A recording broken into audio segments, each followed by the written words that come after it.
The heart of your teams. The heart of Arizona. Valley Sports Arizona. The heart of the fan.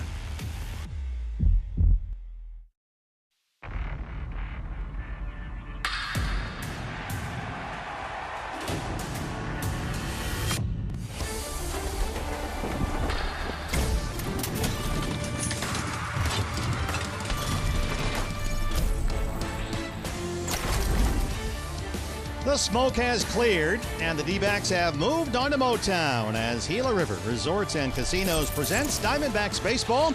We are in Detroit for the D-backs and the Tigers on Valley Sports Arizona. Good afternoon from Comerica Park, and welcome to Diamondbacks baseball. Stephen Gonzo here with you. The D-backs on this road trip have run into two forces of nature. One was the wildfire smoke that forced the postponement of yesterday's game at Washington.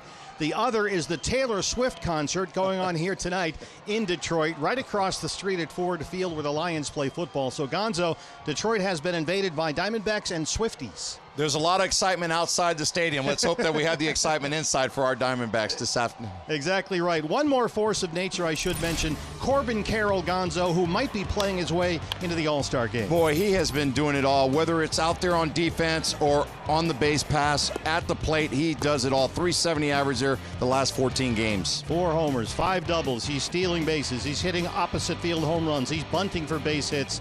And he brings his excitement to this big ballpark here in Detroit. Merrill Kelly on the mound. He's up against longtime Reds reliever, now a starter in Detroit, Michael Lorenzen. Well, Merrill Kelly, you could almost make the argument that he's been just as good as Zach Gallen. He's 6-0 his last 7 starts, 4-0 on the road, so we're really looking forward to him taking the mound tonight. All right, looking forward to your keys to the game. What do you got? Well, for me, number one key to the game is keep the Tigers caged. They've been struggling here at home. The last 10 games, 2-8. They've lost 6 in a row and only scored 8 runs in their 6 losses. And key number 2? Well, for me, it's all about the balanced attack. These guys score and continue to keep scoring. Don't sit back on these guys. Go out there and just put the pedal to the metal. We'll mention an all-star possibility for Corbin Carroll. That is definitely the case for Merrill, the mainstay. He opens up this 3-game set in Motown. First pitch coming up on Valley Sports Arizona.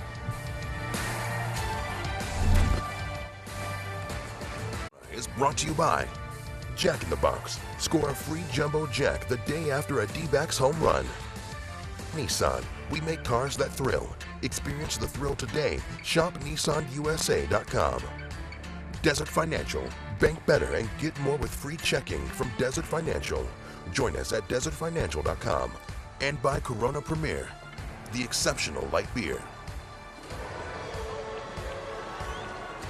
We are here at Comerica Park, Diamondbacks' first visit here in 6 years, getting ready for a 3-game set on this Friday night on Valley Sports Arizona. Hi, everybody. Jody Jackson with you. Merrill Kelly on the mound to get this thing started. As for the Diamondbacks lineup, a number of potential all-stars in that lineup. Corbin Carroll batting .300 with 11 homers, certainly looks like the rookie of the year. But how about Ketel Marte batting .279, 9 homers, healthy, doing all the little things. And on Wednesday, hitting coach Joe Mather revealed to us that he has a very specific goal. Pretty early on, we talked about, maybe having a workout in Toronto. It's an optional workout. And he said, no, I'll be in that game, right? I'm going to be in that all-star game. I want to be there with my family, I lived the experience before, and then it's fun. It's fun to be out there, and then I think I deserve to be out there, and then I'm gonna keep working and try to make the team. Ketel back in there in this 2-hole tonight. Corbin Carroll batting third. It's the Diamondbacks and the Tigers. Merrill Kelly, Michael Lorenzen. That's the matchup. Stephen Gonzo have it for you next. In Detroit, and here we are. We've moved on from D.C., beautiful Comerica Park, on a lovely evening here in downtown Detroit. Welcome to Diamondbacks baseball. Steve Berthune, Luis Gonzalez, Jody Jackson here with you. And the Diamondbacks are rolling. They've won 8 of their last 10. They've won 17 of their last 24. That ties them with the Texas Rangers for the major's best record over that span. And Gonzo Valley Chevy Dealers has tonight's lineup. Yeah, and one of the big reasons this train is rolling is Corbin Carroll right in the middle of that batting order. Last night, or Wednesday night actually, had his first career 4-hit game. First of many in his career. 10th start of the season for the right-hander and longtime Cincinnati Reds pitcher Michael Lorenzen, who has been very good lately, and here his first season with the Tigers. Well, there you see there, 9 games started. He's been really good at home. He's 2-0 at home, so it's going to be a tough one today for the Diamondbacks, but I think they're up for the challenge. It's a big ballpark, Gonzo. Let's get a look around it now. A look around the diamond brought to us by E.D. Marshall Jewelers at the Tigers defense. Well, the D-backs like to run, so we're going to highlight the catcher today, Rogers, behind the plate. He's had 15 stolen bases allowed against him, only 4 caught. So maybe the D-backs can put some pressure on this Tigers defense early in the ball game. Diamondbacks have matched their season high, 12 games above 500. They begin today. A game and a half ahead of the Dodgers for the lead in the National League West. L.A. tonight opens a 3-game series at the Phillies. And so we'll keep an eye on that for you. 3 games here over the weekend in Detroit. James Hoy, the crew chief, is our plate umpire. And we are set to go. Just a lovely night for baseball in Detroit, Michigan. Pavin Smith leads it off.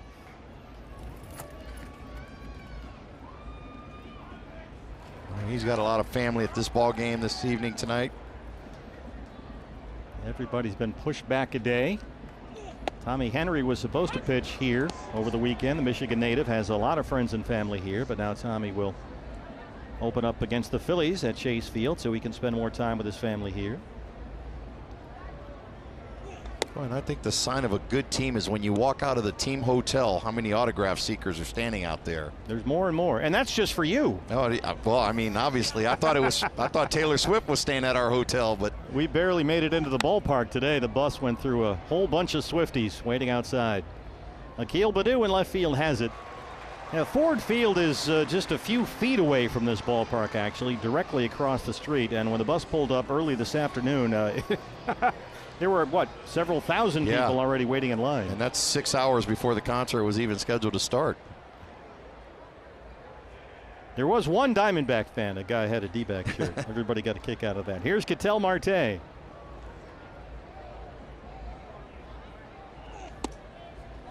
Ketel on base 4 times as the leadoff man Wednesday night at Washington.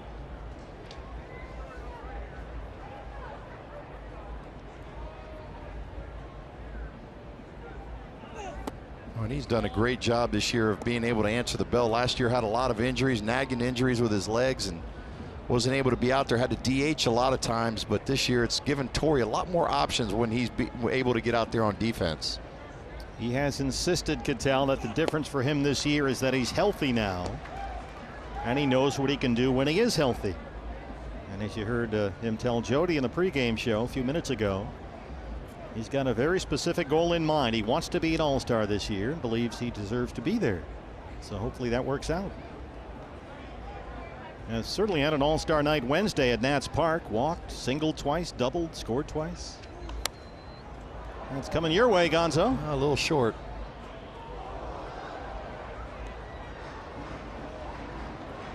Mentioned Michael Lorenzen. He has pitched very well as of late. He has kept the opposition to no more than 1 earned run in 5 of his last 6 starts, and 4 of those starts have been Tigers wins. Now getting a chance to work out the rotation in Detroit. And he gets a swing and a miss. 2 outs in the first.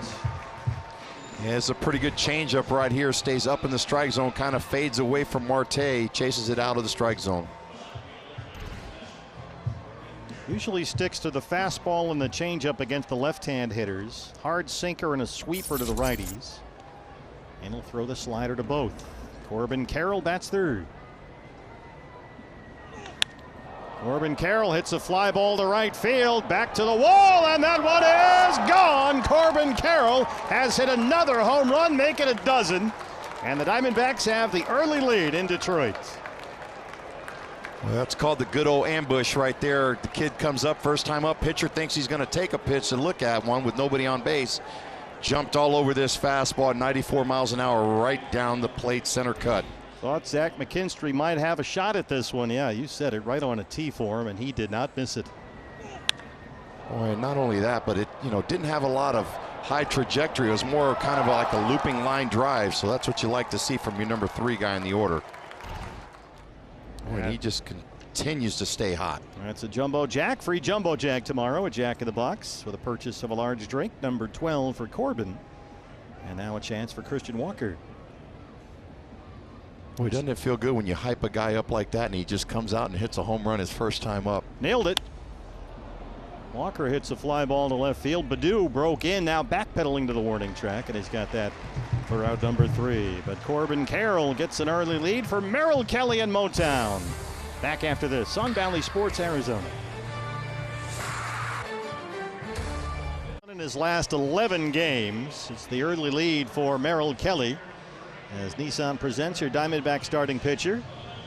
Merrill Kelly emerging as an all-star candidate. His numbers rank among the best in the league. Boy, and he has. He's been really good. I think a lot of confidence was gained in this offseason playing in that WBC. Got an opportunity to play with a lot of stars for Team USA, and I think that really built his confidence going into this year. Former Dodger Zach McKinstry leads it off for the Tigers. Rojas in a step or two at third. And there's ball 1. McKinstry. Just over 50 games in his first season with the Tigers.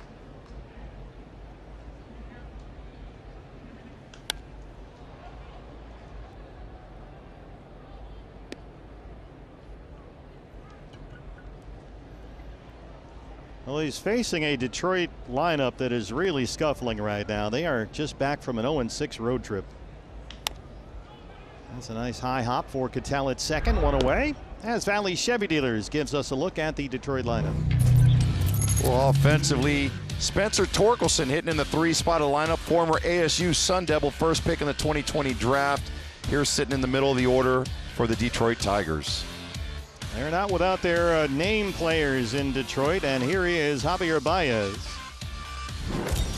who is hitting only .220 but leads the Tigers in RBIs this year. James Hoy checking in with Javi. Well, we know this guy's a free swinger, so he'll get some pitches outside of the strike zone if Merrill Kelly's up to his game. You were saying. Took a cut. He doesn't go up there trying to waste some time. He'll go up there taking free hacks. Well, the slug just has not been there from Baez, and neither have any walks.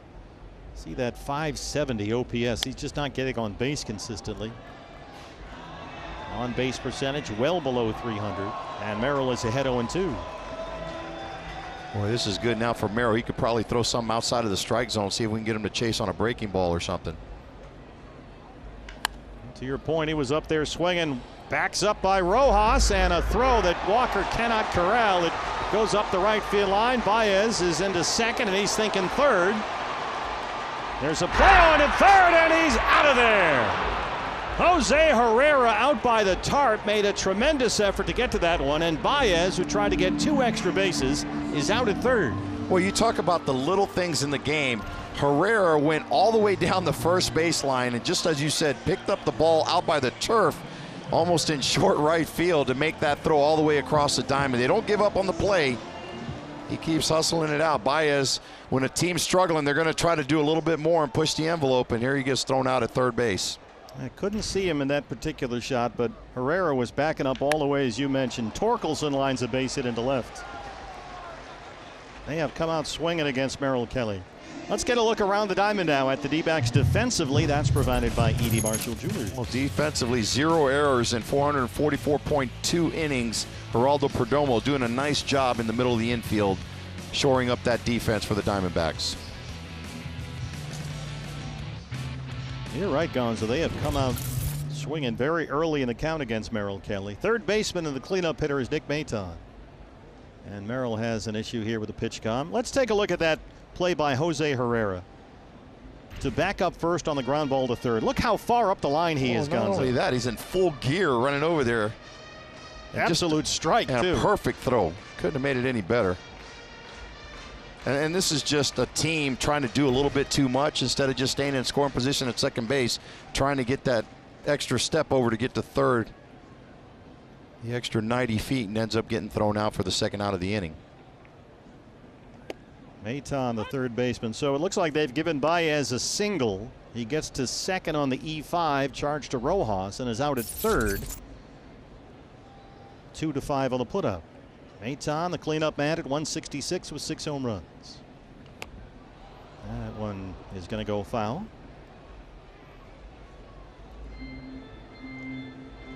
Well, you don't see a lot of cleanup hitters trying to attempt a bunt. Well, you don't see a lot of cleanup hitters batting 166 either. That's a good point. That is a good point. Maton does have some power. He homered Monday against the Phillies at Citizens Bank Park. And they're really not scoring a lot of runs, so they're trying anything to try to generate the offense. 0-2 on Maton. There is a bit of a breeze here blowing straight out to center field. I mean, the weather was just perfect all day today. It was beautiful. Not very warm. Not hot, but very comfortable, cool. Certainly no upper 90s like you have back home.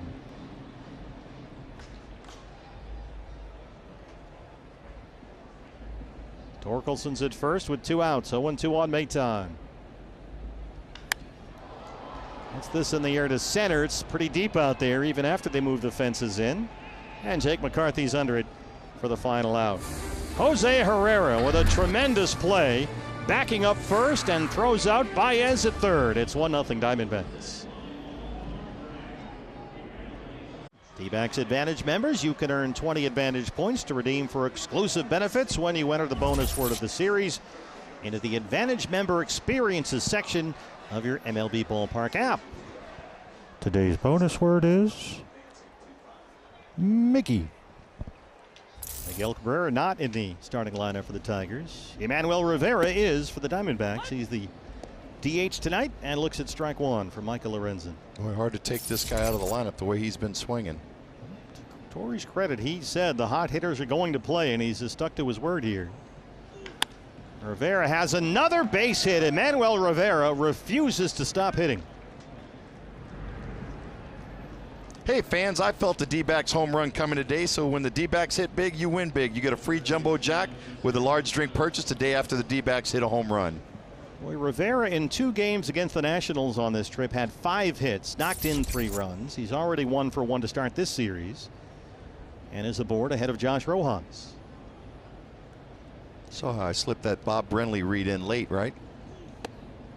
I didn't want to say anything. I felt bad for you. Because you had gotten out in front of it earlier, and then I sort of backslid a little bit. It happens. Well, that changeup seems to be his go-to pitch with those left-handed hitters.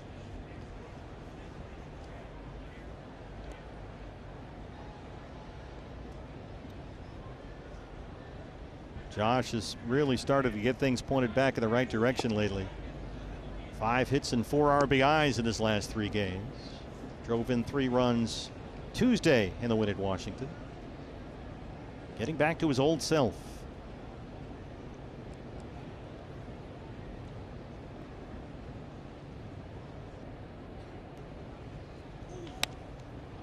Popped up third base side. Maton backpedaling, calling for it.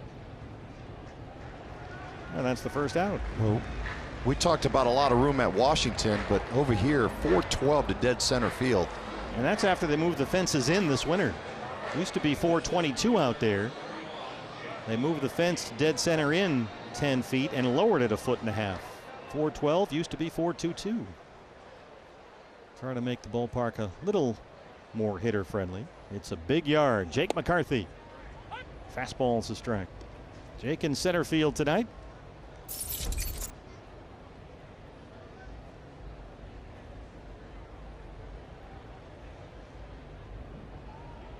Boy, Jake Marisnick is way over in left center field.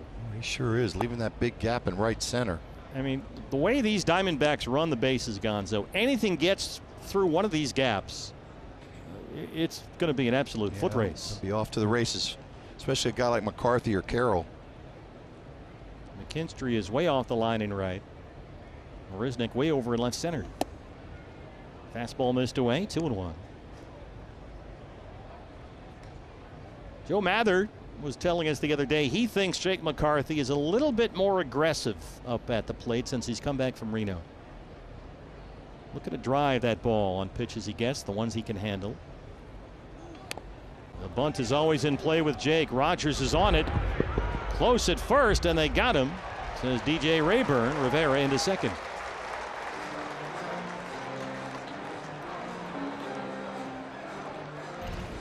Jake Rogers behind the plate for the Tigers. Well, you really like to see him try to get that a little bit more down the line. Well, that's a good effort. Nice try right there to try to squeak out that base hit. Well, a chance for an RBI here for Geraldo Perdomo. The shortstop batting eighth. Rivera down there at second base with 2 outs.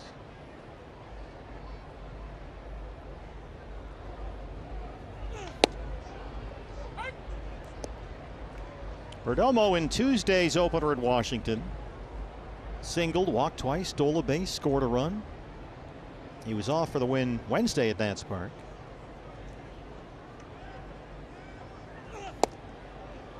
Another fastball, and it's 0-2. Well, I'm not sure if he's seeing the ball well. Those are 2 pretty good pitches there that he's taken for strikes. This is when, against a left-hander, Lorenzen likes to go to that changeup.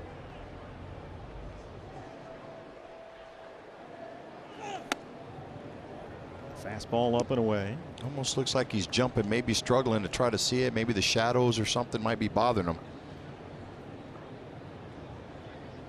Well, to paraphrase Yogi Berra, it gets late out there. It's still a pretty bright sky here. Near 7 o'clock at night downtown Detroit. 1-2. Perdomo reaches down and lifts it to short right. McKinstry won't get there. Here comes Rivera. Here's the throw. It's offline. Perdomo heads for second, and he is out of there. But the run comes home. Rivera's across, and it's 2-0. Like we said, it's a big yard. That dropped in front of the right fielder, McKinstry. And that's the end of the top of the second inning. Tigers get the out. Diamondbacks get the run. It's 2-0 D-backs.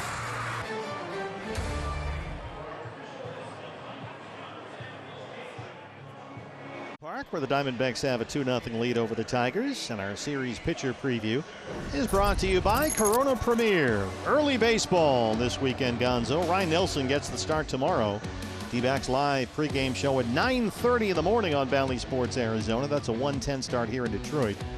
And then super early on Sunday, Zach Gallen on the mound for the Diamondbacks. At 8:30, grab a cup of coffee and get ready to tee it up at 8:30 in Arizona.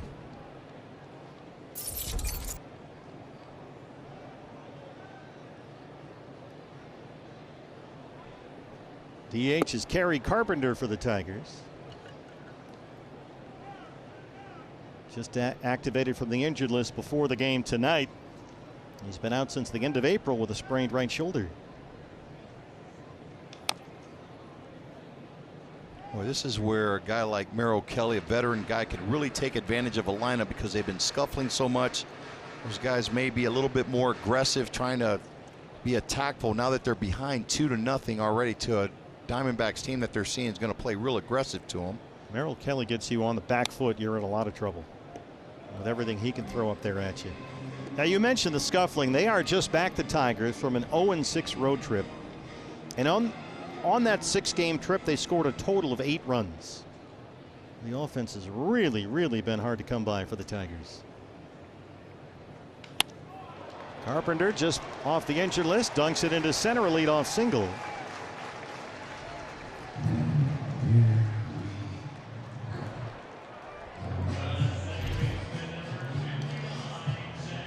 Just gets a cutter a little bit over the outer half. Left-hander gets to extend his arms. He just shoots it right back up the middle, right in front of McCarthy in center field. On board ahead of the second baseman, this is Zach Short. 291 and 3 homers. Marte way over near the second base bag, right side of the infield wide open. And Short hits it to left center. It's a big outfield out there. And Carpenter's on the move. He's going to score from first base on this one. No throw from Perdomo. And it's an RBI double for Zach Short. You get it in a gap in this ballpark and things are going to happen. A lot of territory out there, but you've seen now the Detroit Tigers are being very aggressive on that fastball early in the strike zone in the count.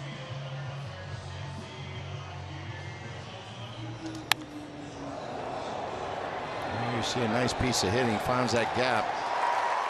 Well, you know you got to hit it well to get it between those two guys in the outfield. So right away the lead is cut in half. Tying run down there at second now. Still no outs. And here is Akil Baddoo, the left fielder.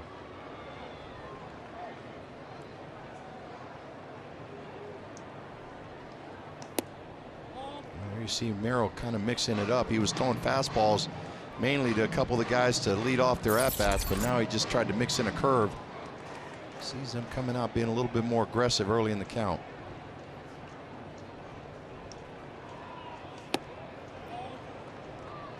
Two 2-0. Baddoo is a speedy outfielder playing primarily against right-hand pitching for the Tigers, but struggling as of late. Just 2 for his last 24 up there.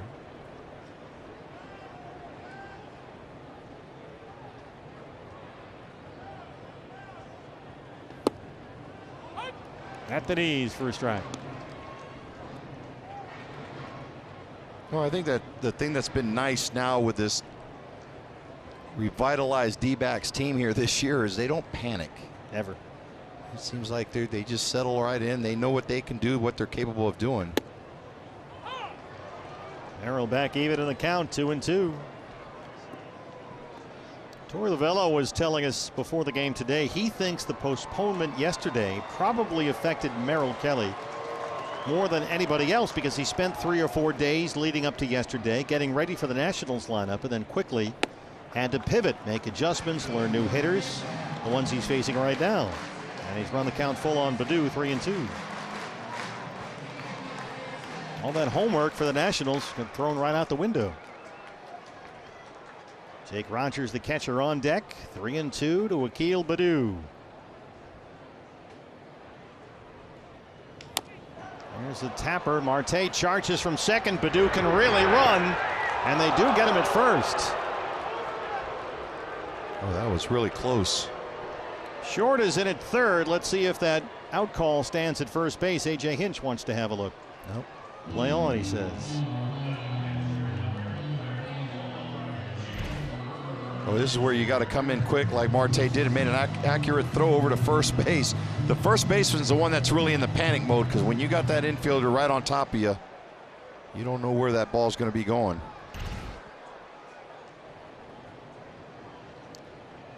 So Zach Short now at third, 1 out, and the batter is the catcher, Jake Rogers.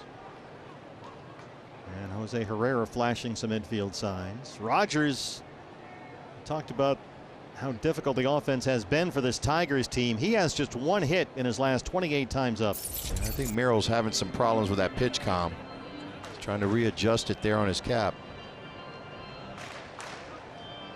Rogers, a 149 hitter, does have some power. He's got 6 homers. Infield starts to come in for the D-backs. This is where Merrill would really like to get the strikeout with only 1 out. In those last 28 at bats, Rogers has struck out in half of them. Yeah, strike out, a little infield pop up, anything that keeps it in the infield.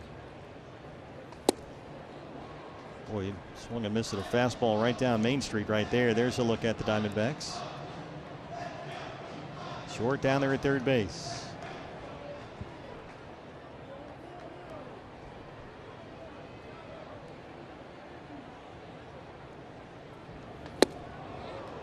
Another fastball. Boy, he just looks really late on that fastball.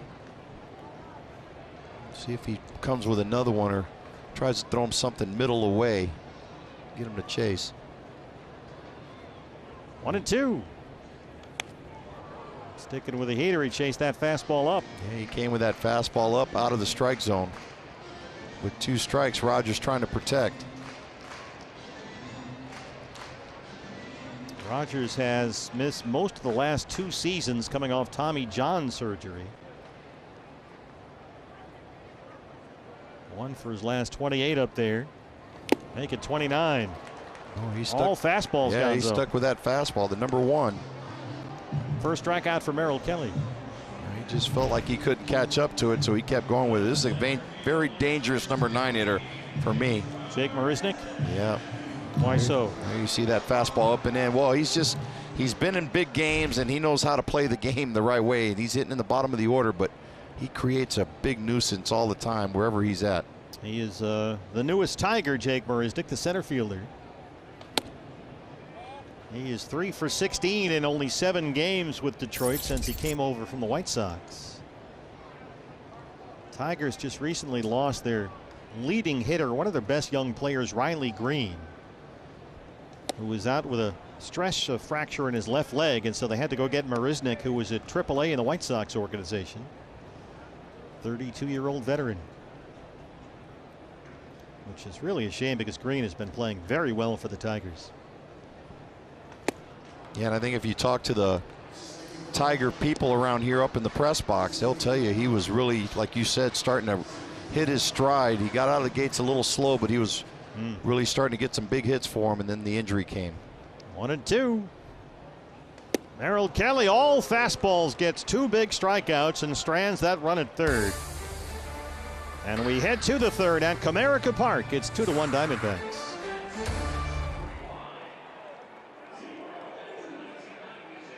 Everywhere in Motown, Diamondbacks have the early lead on the Tigers 2-1. Hey, it's last chance, everybody, to get the best deal in baseball. There is still some time to get your Diamondback Summer Pass. It's presented by Bar S. Get yours today before we get back to Chase Field starting on Monday against the Phillies. Dbacks.com/Summer Pass. 3 months of baseball, every home game, only $99. Dbacks.com/Summer Pass, the absolute best deal in baseball. Jose Herrera looks at strike one for Michael Lorenzen as we start the third here in Detroit. Jose has already made a tremendous defensive play, throwing out Javi Baez at third base, backing up first. Well, that might have been the first time I've ever seen a catcher go that far up the line. In full gear, as you pointed out. It's just a heads-up play. Usually, a big one in the usually it's your ball game. Second baseman that's kind of drifting over that way on a play like that, but he beat Marte over down the line. He was just hustling down the line following the runner. He tried to check, down 1-2 now. Torey Lovullo had Herrera in the lineup, scheduled to catch Merrill Kelly yesterday in Washington. Torey just pushed them both back to tonight. He likes Herrera and Merrill together. Well, that might not be a bad thing for Moreno. He's been catching a lot lately, and he got a couple days off his legs. Well, the other part of that, too, is the Diamondbacks are scheduled to face lefty starters in both games this weekend. So it figures to get Gabby in there against 2 lefties and get Jose in there tonight against Lorenzen. So that actually kind of worked out pretty well. And Herrera's run the count full 3-2.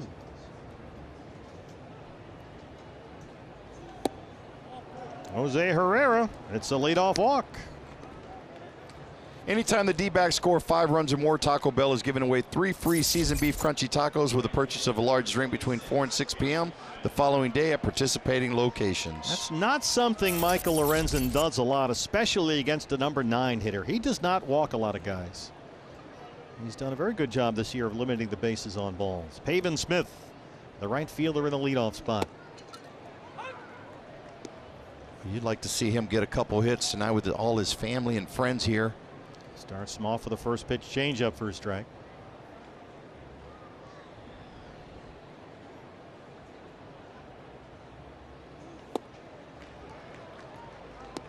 Double up on that changeup, and it's 0-2. Pavin Tuesday at Nats Park singled, homer, drove in 3 runs, had a big night in that ball game. Another start tonight in the leadoff spot. No Lourdes Gurriel. Torey told us today they could have pressed on and forced Lourdes to play with that right groin strain. But he probably would have been backed up to the point where he would have missed more than the 5 days he's already missed. He continues to be available off the bench. And they believe he could be back in the lineup tomorrow, which is tremendous news. Pavin had to go out there to chase that fastball. And Lorenzen gets his second strikeout.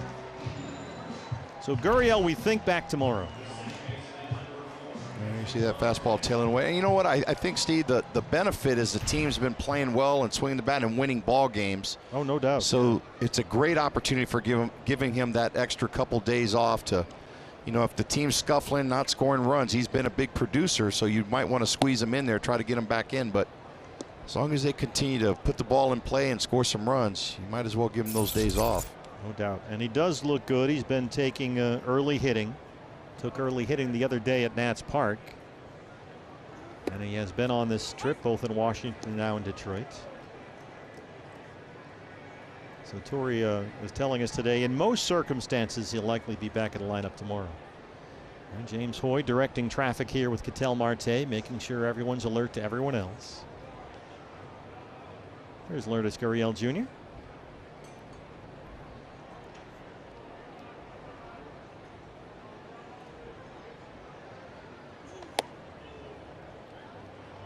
That's the four-seam fastball. Lorenzen gets a lot of spin on his four-seam fastball. It does move. It's consistent mid to upper 90s.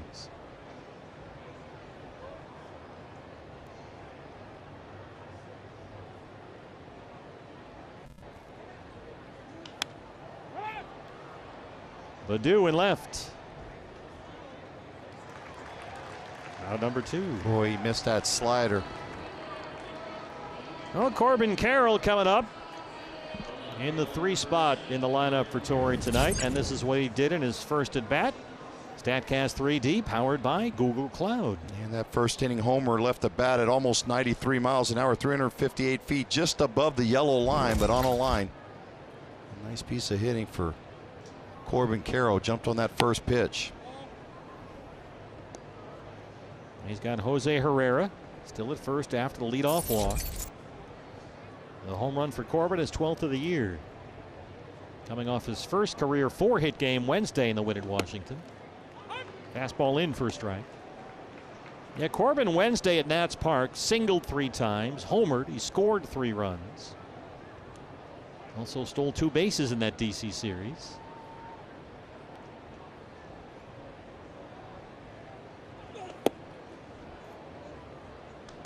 Really want to see him find a gap in this ballpark. Oh, I do too. And turn on the Jets. And he may catch up to Herrera coming around the bases if he can get one in the gap for a triple. He's got a base clogger on ahead of him for sure. 2-1 from Lorenzen. Sliders in there for a strike, 2-2. And that slider's a tough pitch because it's right under his hands. Now Corbin will make that adjustment here with 2 strikes. Maybe shorten up his swing a little bit and see if he can get something to handle.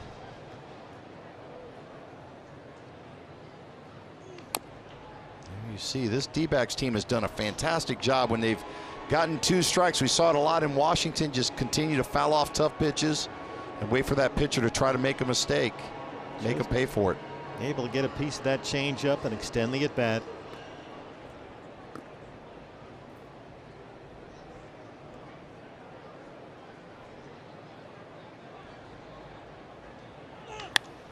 Hard to second, but right at Zach Short. And Lorenzen leaves the leadoff walk at first base. Bottom third in Detroit. It's 2-1 Diamondbacks. Man, he's the slug in this lineup. Our nationwide vision eye on the game. But boy, is he an outstanding defender at first. Boy, he has. He's a hard worker, and he's been rewarded. He got a Gold Glove last year, and he continues to do it again this year, making big plays and picking up those defenders out there when they make those throws across the diamond. He just continues to work hard. We all know he can hit the home runs and drive in the runs, but he's just as important out there on the defense. Yeah, we're smiling for you too, Christian. That a baby. He is one of the hardest workers on this team, no doubt about it. Every day down there taking extra ground balls from Tony Perez-Chica. For me, he's the quiet anchor on this team. That's a good call. I mean, he just quietly goes about his business, and he's the leader on the team. You know, when he's on the airplane, you look at him around the clubhouse, those other guys are watching everything number 53 is doing. He has a very business-like approach. He does. Him and Corbin Carroll, kind of the lunchbox kind of guys, or tackle box. They come ready to play. I like that. Zach McKinstry, the right fielder, in the leadoff spot.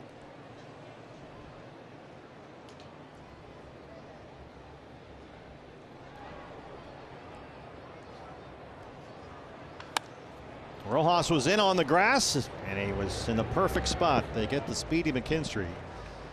And Merrill has set down 4 in a row since the short RBI double. Well, Rojas playing in to kind of take that bunt away, but there you see he's almost playing shortstop. Perdomo playing behind the second base bag, but nice play right there. That ball will get on you in a hurry there when you're playing that short. He makes a nice play to knock it down and get him over at first base. Javier Baez. First pitch swinging. Pops it up to second. Cattell is under it. He gives way to Perdomo. And there are quickly 2 down in the third as we get this word from 72 Sold. Hey baseball fans, sell your home in 8 days or less for thousands more. Get our price for your home today only at 72sold.com. Spencer Torkelson, the ASU product. Singled his first time up. Well, we used to make fun of guys like Perdomo that caught that ball as Marte was standing under it, that he had a put-out clause in his contract. It was way up in the air. There is a pretty decent wind blowing straight out to center field right now. Wouldn't describe it as windy certainly, but the flags are busy out there. And it hung up in that wind for a while. Detroit still waiting for Spencer Torkelson to start producing. There you get a look at it. First overall pick in the draft 3 years ago out of ASU, but it just hasn't quite hit yet. Boy, I saw this kid hit a lot of home runs at ASU. I saw a lot of those games. He has homered only once here at Comerica Park this year. I think he's had a lot of problems too with that pitch away on the outer half. Didn't go. That's DJ Rayburn down there at first. 3-1. Torkelson on their 6-game road trip this week went just 2 for 22 with 10 strikeouts. And a 4-seamer away. We'll put him on with 2 outs and work to Maton. First walk issued by Merrill.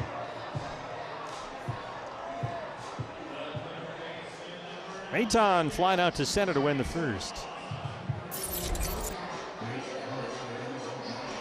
Maton part of a Tiger trade with the Phillies in January. They got Maton, they got Matt Vierling, good young player. Vierling has not played since May 28th. He's been out with a sore back. I think they'll get him back soon. Tigers have had a lot of injuries this year, mostly to their starting rotation. All their young pitchers seem to be injured.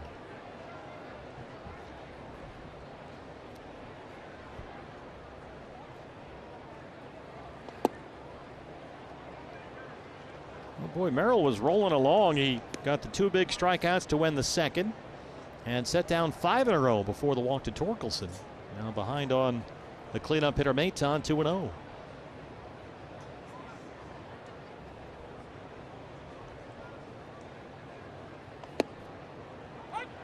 Curveball in there for a strike.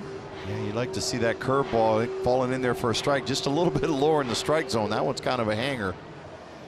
Maton does have some power, 6 home runs this year.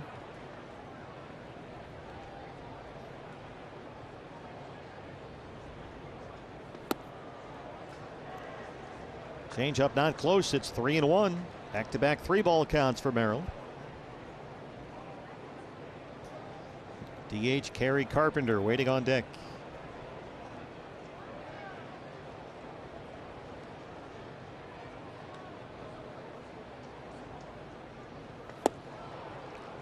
There's a Merrill Kelly changeup right there. And that pitch is working for him. When it's dancing, that's his favorite pitch to throw. Yeah, when he's got that ball with that movement, good movement on it. 3-2 on the way. Walker behind Torkelson at first. And Merrill disengages. Christian was backpedaling, playing well behind the runner. And now we'll start to back off again here. There he goes. Torkelson takes off. And that one tied up Maton. Merrill Kelly gets strikeout number 3. And we go to the 4th at Comerica Park in Detroit. D-backs lead the Tigers 2-1.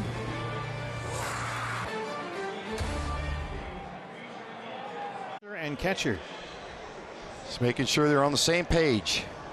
Pretty nice. Diamondbacks in Motown here. You can watch the D-backs with the Bally Sports app. Stream the games, D-backs Live. You'll also get full game replays and highlights. It's D-backs baseball on the Bally Sports app, presented by T-Mobile. Diamondback fans mixed among the Swifties here in downtown Detroit. Christian Walker leads off the top of the 4th inning. Popped up to second. Zach Short is out there. And there's quickly one down in the 4th. Taylor Swift concert happening at Ford Field, where the Lions play football, directly across the street from us here at Comerica Park. And there's a lot going on down here right now. We caught the traffic coming in. Tomorrow we're going to catch it going out. Oh boy. There's Ford Field, home of the Detroit Lions. I mean, it's like 15 feet away. It's amazing. Yeah, we've got a day game here tomorrow and that concert's tomorrow night. But you get the helicopter, right, to bring you in and out? I copter straight back to the hotel. There you go. Yeah, Bob arranged that. He wasn't using it, so. Emmanuel Rivera singled and scored in the 2nd. What else is new? The DH. Now, it's an early game tomorrow. It's a 1 o'clock start here in Detroit. Taylor Swift is doing her Swiftiness tomorrow night, which would leave some of the players available to perhaps attend. Yeah. I think some of the guys are planning on that. We do have some Swifties on the bus with us, 1 and 2. They seemed pretty excited when we were coming in, more than the people standing out there to get souvenirs. Oh yeah, there were some Swifties that got exposed. Third base, Naton. That's 5 in a row set down by Lorenzen, and that brings up Josh Rojas.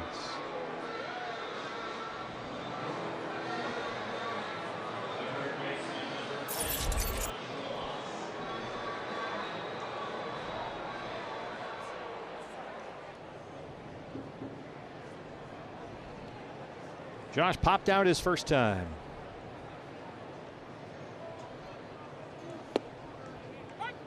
Slider's in there for a strike. The slider is the pitch that Lorenzen will throw to both the right-hand batters and the lefties. 50 pitches right now, 32 for strikes. He has walked 1, struck out 2. Rojas chops at it along the left field line for Akil Baddoo. And it's a quick 1-2-3 4th for Lorenzen, but he trails it 2-1.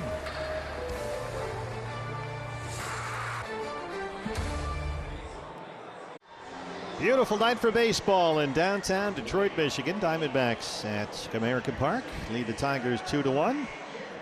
Time now for Stats with Lowe's. We mentioned the Tigers' struggling offense. 0-6 on their last road trip. They scored a total of only 8 runs in the 6 games. And Gonzo, this is where their offense ranks in these various categories, and it's could use improvement. Yeah, that's not good. But you look at their division; they're pretty tightened up in there. It is amazing. Here is Kerry Carpenter, the DH, who singled and scored the Detroit run in the 2nd. The Tigers have dropped 8 games below 500. But they are still only 3.5 games behind Minnesota for the lead in the American League Central. It's a division in which every team, even the leader, has a losing record. Yeah. It's amazing. All in a strike on Kerry Carpenter.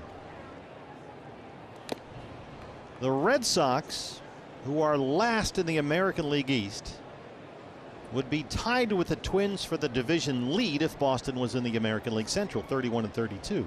So there are the Tigers 8 under 500, but only 3.5 games out.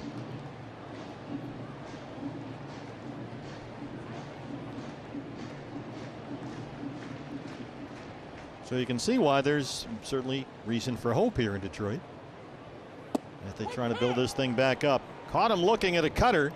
4 strikeouts for Merrill Kelly. As we get this message from Jack in the Box. My Ribeye Steakhouse burgers are made with 100% ribeye beef. Think of them as the CEO of burgers. Zach Short, an RBI double for the only Tiger run. His first time up. Curveballs in there, 0-1.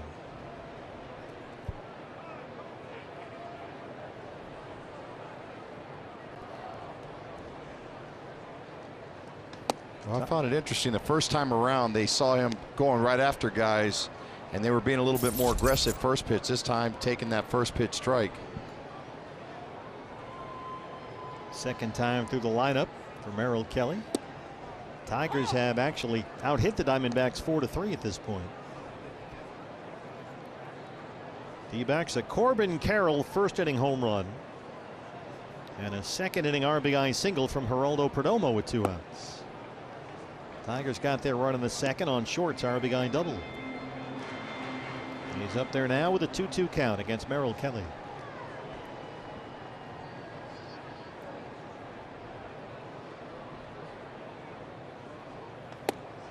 Called strike 3, dotted the fastball.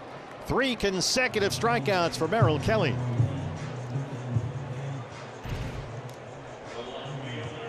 Boy, you couldn't throw a better pitch right here. That location, see that ball just coming right back into the strike zone at 94, right on the upper outer edge. He's got 5 strikeouts in the ball game, 3 in a row now. 2 down for Akil Baddoo, who grounded out his first time on a close play at first. He can really run. Curveball's a strike. Baddoo just 2 for his last 25 up there. 232 on the year. Off the mound, short hop by Perdomo, did a nice job to gobble that one up. And it's a 1-2-3-4 for Merrill Kelly. We're in Detroit, where the D-backs lead the Tigers 2-1. Set to lead off the 5th inning for the Diamondbacks here in Detroit. The opener of a 3-game set at Comerica Park. Time for Coors Light beating the pressure. And that's the word that we always use, Gonzo. Pressure, pressure, pressure. Stolen bases through the first 62 games. Diamondbacks are way out ahead of their own pace. There's a few reasons why right there. And they're going to get better at that, too. And the more time that comes along, these guys are going to have confidence. That reputation gets out there, and the opposing teams start to figure it out. They'll pay more attention to those guys. Well, Akil Baddoo, who just grounded out to end the bottom of the 4th inning, has not come out of the dugout for the Tigers, and they have a new left fielder out there as Andy Ibanez races out, acquired from the Texas Rangers. So not sure what happened to Baddoo there, but he is done.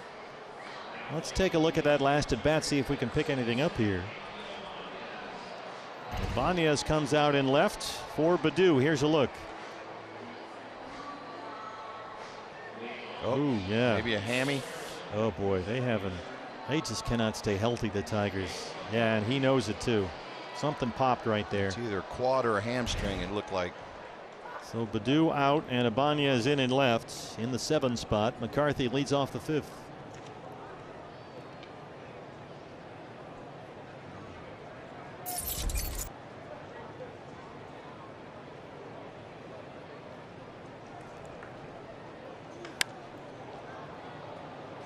Jake hits it in the air, right center field. And there is Jake Marisnick. 7 straight set down by Michael Lorenzen. This start is going exactly the way most of them have for Lorenzen. He has been getting little to no run support, but he has really given the Tigers some outstanding length in the rotation. Yeah, another 1 pitch out. We saw that with Christian Walker leading off the 4th. Yeah. Perdomo has an RBI single.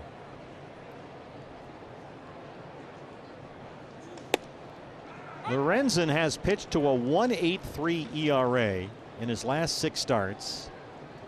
And over that stretch, he's worked into the 7th inning 4 times. They just don't score any runs for him. His record is should be much better than it appears. Picked up his first Tigers win May 3rd. 7 innings of 1-run ball against the Mets. After that, 6 scoreless, 7 strikeouts. He beat Pittsburgh. Held the White Sox to 2 runs over 6 2/3. And then last worked on Saturday. 1 run, 2 hits, and 7 in a return bout, this time at Chicago. He has really pitched well. And this script is following up again tonight. He's only given up 3 hits, but he trails at 2-1. Perdomo got under that perhaps. He drives McKinstry to the wall, and he's got just enough room. Oh man, he just missed that one. Yeah. On the inner half, just got just under it, just enough to keep that ball in the ballpark.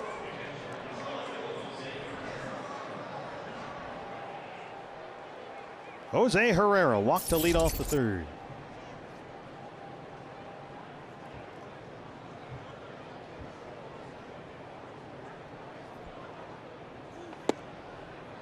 Lorenzen spent 7 years in Cincinnati. You might recall he worked occasionally as a two-way player for the Reds. Used to get some starts in the outfield. He can hit too. Oh yeah.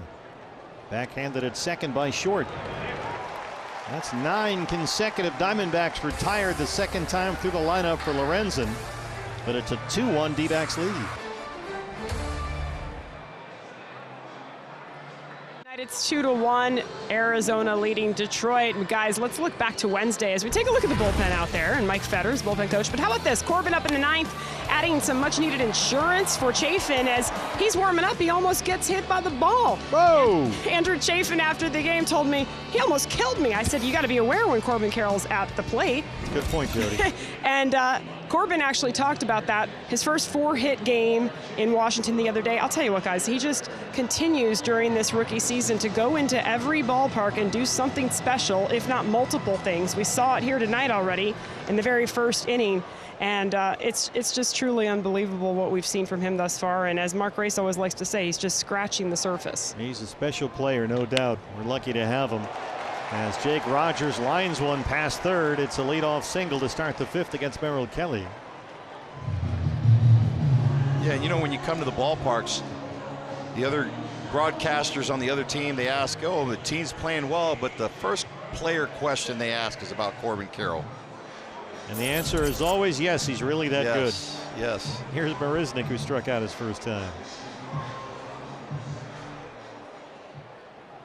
Well, not just a good player, but just a good person. He's a very impressive kid, that's for sure. He's had a lot thrown at him, and he's handled it beautifully. There goes Rogers. The catcher is on the run. As Marisnik pops that up foul. They started the catcher there. Trying to do the old school hit and run. Yeah. With the number 9 man, Marisnik, up there at the plate. AJ's trying to spin the wheels here, see if he can get something going for them offensively. Alfredo Amezaga down there coaching at first for the Tigers. Gary Jones at third. There goes Rogers again. And again, Marisnik fouls it off. This is the most Jake Rogers has run in years.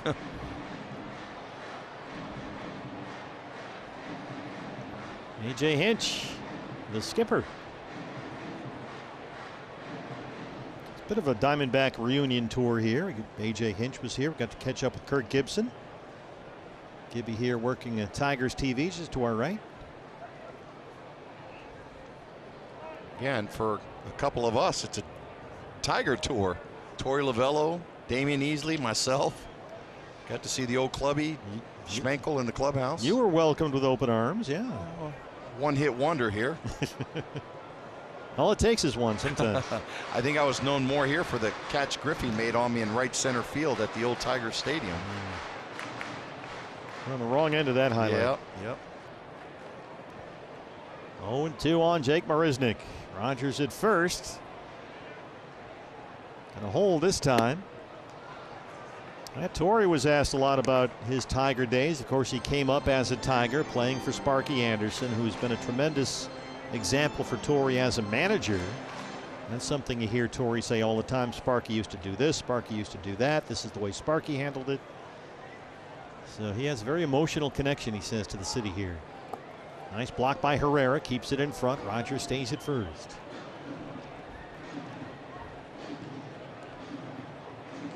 I was lucky enough to make it to Tiger Stadium for one game before they tore it down. That was a special place. It was. It really was. And for me, when I played, I was fortunate enough to have Ernie Harwell, one of the great announcers in the game of baseball. Just that old press box seemed like it was right over home plate. You could hear his call as you were at the plate. Because it was right over home plate. They've done a nice job with this one. This is a great setup here. McCarthy drifting way over to right center. And that's the first out in the fifth. Hey, if you need a gift for Dad, don't forget Father's Day is coming up. You can purchase our Play Catch on the Field VIP package for your chance to play catch on the field at Chase Field before our game against the Guardians coming up on Dad's Day, June 18th. DBacks.com/dads for tickets and more info.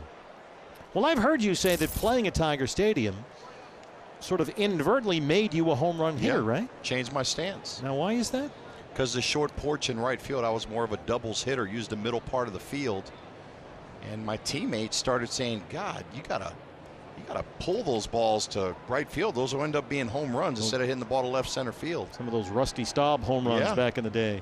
Just reaching up into the right center field or right field bleachers. So you were opening up just trying to pull the ball more. I was just messing around in batting practice and started playing around with pulling the ball. I started hitting it on the upper deck and out of the stadium, and I said, oh, wait, I might have found something here.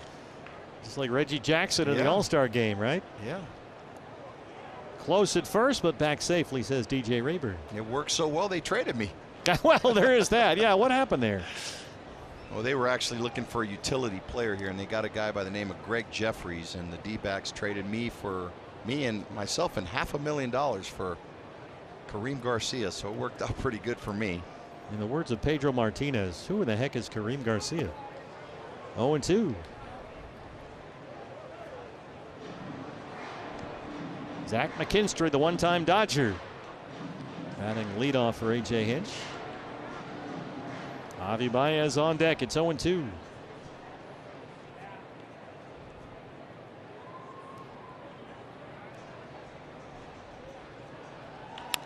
Double play ball here for Marte. Perdomo for one, and they cannot turn two. McKinstry really gets up that line.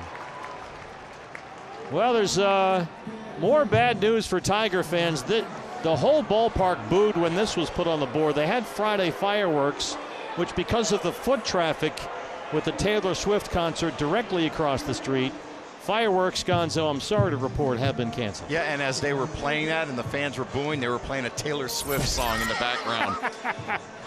I mean, she really is a force of nature. Javi Baez now. She is impacting the whole city. There were sequins all over the streets of Detroit here. Baez has singled and popped out 1 for 2. Tigers have out-hit the Diamondbacks 5-3, but the D-backs have a 2-1 lead. Opponents this season are batting only .194 against Merrill Kelly. That is the third best mark in the National League, behind only Marcus Stroman and Spencer Strider.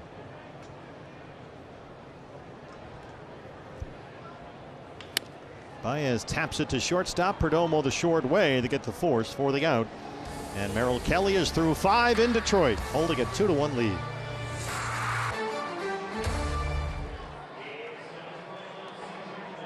In downtown Detroit, Diamondbacks first of 3 against the Tigers. They lead it 2-1 as D-backs baseball is being brought to you by Gila River Resorts and Casinos. Beautiful night for baseball in downtown Detroit. Steve Berthiaume, Luis Gonzalez, Jody Jackson here with you on Valley Sports Arizona. Merrill Kelly holding a 2-1 lead. So, Bert, I know you were asking what the 313 is, or maybe you didn't ask, but the 313 is for the area code for Detroit, because I asked. I go, hold on. Don't. You asked, and I said, I bet it's the area code. You did. You got it All right. You tried to slip that one by the goalie there. But they said the old English D was out there, so they changed it. They just recently changed it to the 313. What's wrong with the old English D? I have no idea. I'm not sure. That's iconic. I was trying to look up Cabrera's numbers to see if there was another 3-something he was coming up to. He's close to a 313 lifetime hitter, in fact. Yeah. Miguel Cabrera. In fact, 307 lifetime, wow. Miggy, who's not in the lineup today. Haven Smith in the leadoff spot, 0 for 2. See, I like how you had our producer, Jeff Gowen, talk to me in my ear to distract me while you tried to sneak that one over the air. That's a veteran move. That's clever. Well, I'm always late on the read on the Jumbo Jack. Hey, it's working out. I'm always an inning late on that one. Well, we keep hitting these first inning home runs. Zach Short's made a couple of nice backhand stops at second, and that's 10 consecutive retired by Michael Lorenzen. Diamondbacks got to get the offense going here. Yeah, that was one of my keys to the game. When they score early, they got to keep on the pedal. So here's Ketel Marte, 0 for 2. Diamondbacks have only 3 hits. They have not had a base hit since Perdomo's RBI single in the second.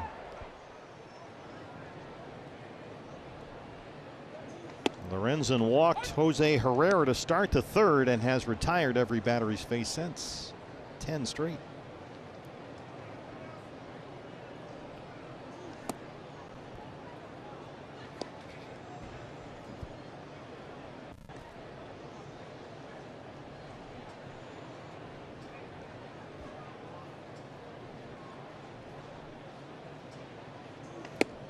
I like what Cattell said.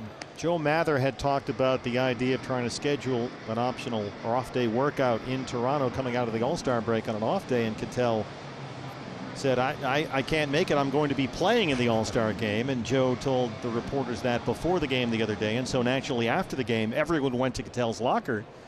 And he said, yeah, I want to go. He also said it's time to win. I thought that was really cool.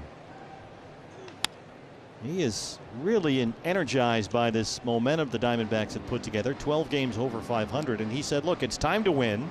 It's time to go to the playoffs. Well, and if a team continues to stay at top of their division, there's going to be more than one or two guys that are going to make that all-star team. Oh, and deservedly so, yeah. Yeah, they're playing well. They're playing great baseball. I mean, the only issue that Cattell might have is Luis Ariz might be hitting 400 by the time we get to the All-Star break. The Marlins second baseman. Changeup is low, 2-2. But Cattell is healthy. He is energized. He's taken a leadership position on this club. And he's playing very good baseball.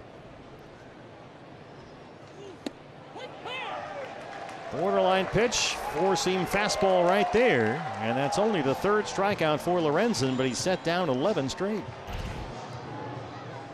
Boy, he's on a roll right now. The way he's throwing that baseball, he's hitting all the quadrants, throwing up, down, in and out of the strike zone, just keeping the D-backs right now off balance. Corbin Carroll homered in the first, his 12th of the year. Over the head of Zach McKinstry in right field.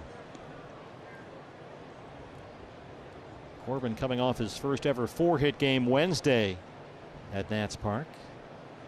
And homered in his first at bat tonight. Pops this one up. Backpedaling out there is Zach Short. He'll give way to McKinstry. And Michael Lorenzen is pitching a dandy here. He set down a dozen consecutive hitters, but trails it 2-1.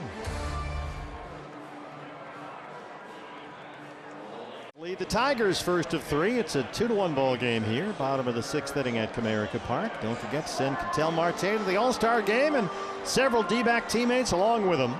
The 2023 Scott's MLB All-Star ballot is now open, and you can vote early and often every day. MLB.com/vote and get the D-backs to the All-Star game. Spencer Torkelson gets into one here. Corbin Carroll drifting toward the line, and he's got it. And that's a quick out for Merrill Kelly to open up the bottom of the 6th inning.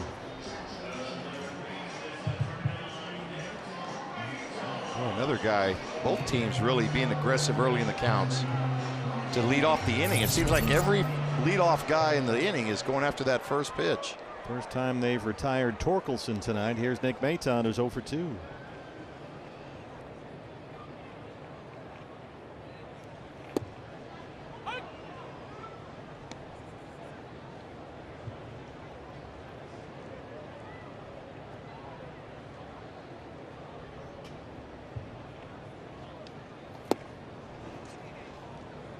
Maton drafted by the Phillies in the 7th round out of Lincoln Land Community College. If you can play, they will find you. That is in, of course, Springfield, Illinois. His older brother Phil has been a big league pitcher for a long time.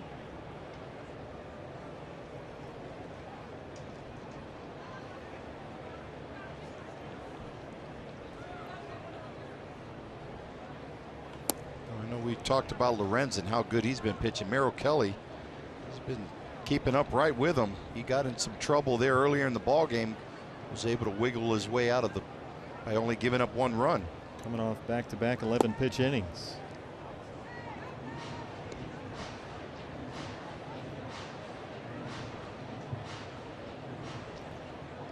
So far, Merrill 1 walk, 5 strikeouts. He's given up just 1 run on 5 hits. Fastball is up. And the count is full, 3-2. Gary Carpenter on deck.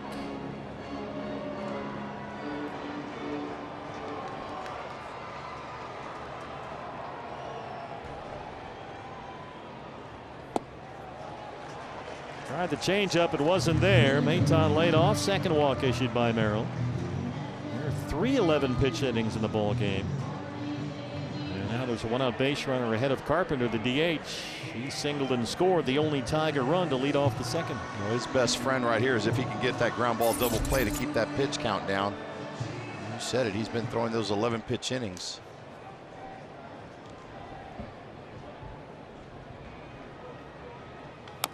Boy, Marte is really in that hole between first and second base. They're leaving everything up the middle to the right side of the bag, wide open. I mean, a routine ground ball to the right side of second is going to just go right through the gap there to center field. Perdomo's over as far as they'll let him go, straddling that second base bag.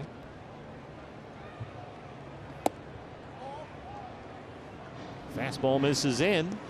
Kerry Carpenter just off the injured list today. He's been out since the end of April with a right shoulder sprain.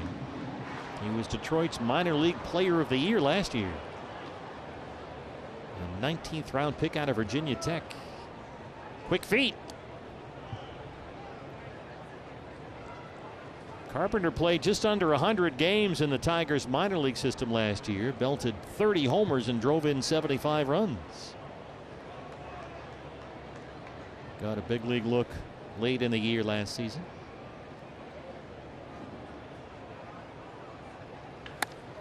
Well, you called it, Gonzo. He hit it right there. And Maton takes the turn and heads for third. There was a lot of open real estate over there, and Carpenter drilled it right through that hole. I just don't see the fact he was playing that far over in that hole. Get him in normal depth right there. That's a double play ground ball. Ends up being first and third now with one out. And a 2-1 ball game. And the batter is Zach Short. Herrera out to the mound as we get this message from Gila River Resorts and Casinos. Seek a career. This is your moment. Join us. 2-1 ball game in Detroit in the 6th inning. Merrill Kelly with runners at first and third, one out. And the batter is the second baseman, Zach Short, who hit an RBI double deep into the left center field gap to drive in the only Tiger run in the second. He's 1 for 2.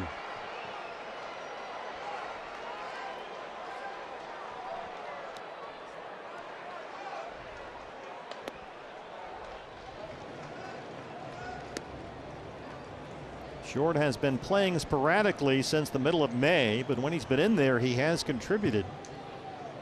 Hitting over .320 in his last 13 games, including a couple of home runs. Maton's at third, Carpenter's aboard at first. Go to third. Back in time is Maton. Nice try right there by Herrera. A little risky too, because if that ball hits the runner going back to third, or it blocks Rojas there, that ball will get out in the left field and that run will score easy. Especially with Maton, he's got some wheels over there. And he's diving back into the bag. Herrera did a nice job of keeping it a little bit further on the inside part of the base. Fastball got the corner. Merrill now over 80 pitches in the ball game. He's walked 2, he struck out 5, he's given up 6 hits.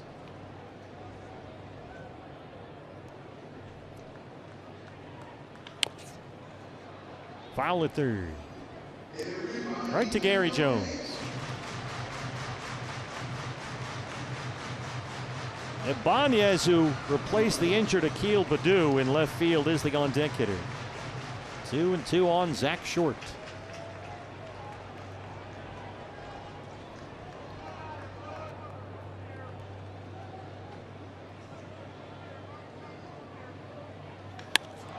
This is drilled deep to center field. Jake McCarthy going way back there. And Jake McCarthy makes a tremendous catch. Maton scores and we're tied. Jake McCarthy, a sensational running grab.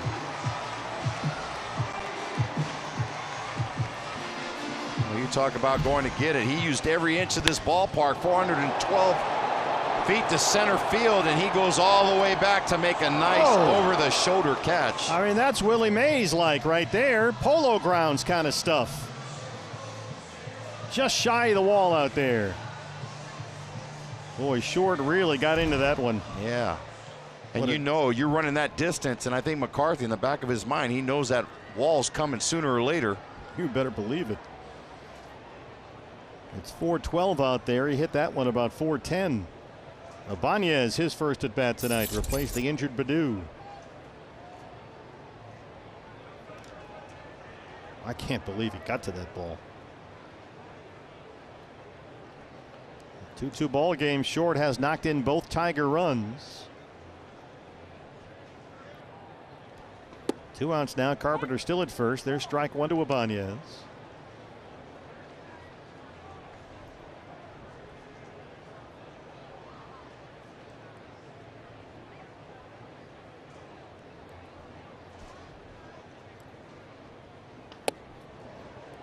Ibanez came up from AAA end of April. Soon after went on a 9-game stretch during which he collected a dozen hits, but he has really cooled off since then. 5 for his last 58.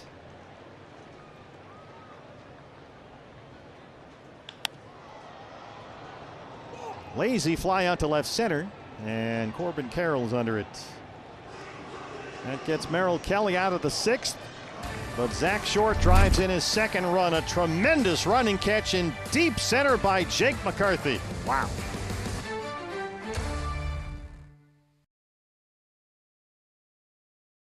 Play of the game so far came in the first inning. Josh Rojas with a wild throw. Javi Baez trying to go all the way into third. Look at Jose Herrera back up, captured by the T-Mobile coverage cam, and Baez is out at third. Yeah, just a great baseball IQ to back up that play and keep hustling down that line to go all the way down the right field line and make that play.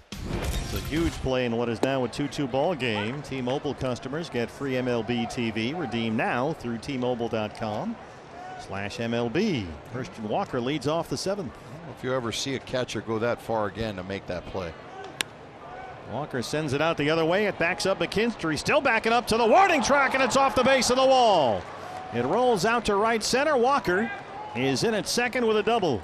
And that snaps a stretch of 12 consecutive retired by Michael Lorenzen.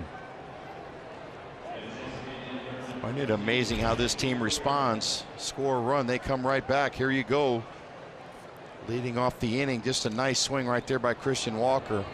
It's nice to see him go the other way, too. Yeah, nice. And this is a big ballpark to get that backspin like that. Well, we have called them the answer backs all year long for a reason. Go ahead run at second, no outs. Here is the red hot Emmanuel Rivera, who has singled and scored. He's 1 for 2. Well, I know he was upset the last time up because he grounded out to third and he got a good pitch to handle. He just rolled over on it. Rivera drives it to left center. That's going to get to the wall. Walker will score easily. 3-2 Diamondbacks, an RBI double for Emmanuel Rivera. His second hit tonight. Man, how hot has that guy been with runners in scoring position? Rivera, including tonight, now has 19 hits in his last 12 games. He is just locked in right now. Got a good pitch to handle, shoots it right into that gap. Gonzo, Lorenzen had retired 12 consecutive. This inning opens up back-to-back doubles and 2 well-struck balls. Josh Rojas. Rojas trying to bunt his way on. Rivera will get in at third. Torkelson gets the out, and there's one away. If Josh pushes that a little bit further towards second base. Let's go down to Jody. Guys, I talked to Emmanuel Rivera today in the clubhouse. I said, how are you feeling at the plate right now? He said, really good, really good. And the thing is, he is getting to play much more. Steve, as you described, Torey Lovell is playing that high hand. He said his approach right now is just middle. Joe Mathers talked about him using a lot of the field, but for him, it's just middle and having the same routine every day. Nice, Jody. Oh, it's working. Infield comes in for the Tigers. See if McCarthy can get that run home from third with 1 out. Here in the top of the 7th inning. Diamondbacks wasted no time in answering back, Gonzo. Back-to-back doubles. Oh, and this is a situation right here where he's got to try to get something up in the air.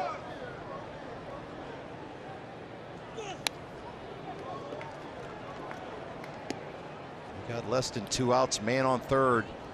You're in a 1-run ball game now. You want to try to get that second run in, push that lead.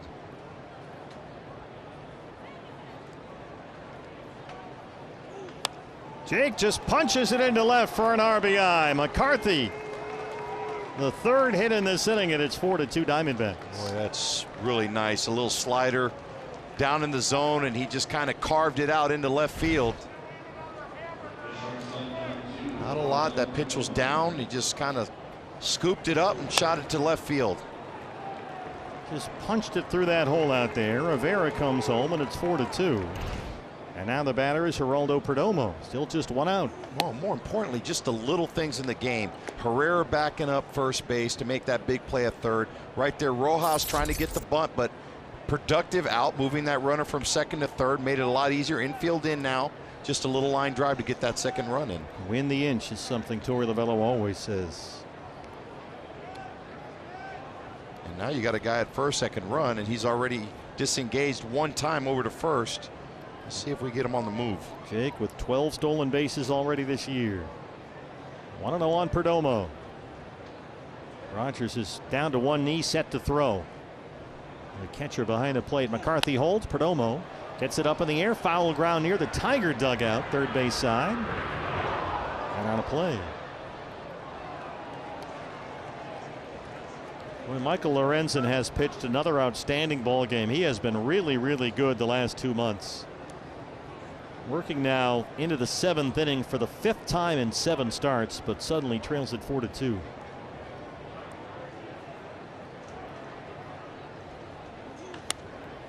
Perdomo hits it in the air. Right field. McKinstry in front of the wall. He's got it on the warning track. McCarthy has to stay put. That's out number 2. As the Tiger bullpen starts to get busy.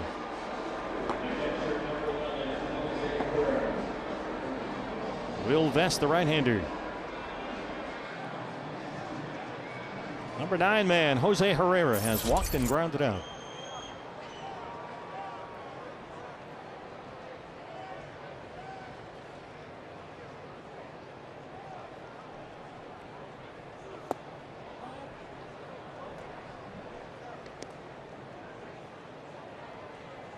Diamondbacks got 1 in the first on a solo homer by Corbin Carroll. Yep, he homered again. Another in the second on a 2-out RBI single by Geraldo Perdomo. Tigers got 1 in the second, 1 in the 6th. Diamondbacks have answered back immediately with 2 in the 7th. And they lead at 4-2, each team with 6 hits. Boy, if Herrera can get out in front of one and shoot it down that right field line.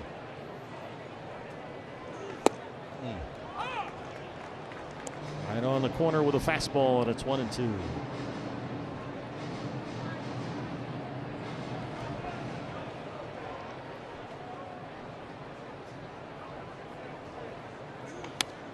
Hosey dunks it into left center. McCarthy heads for third. He'll get there.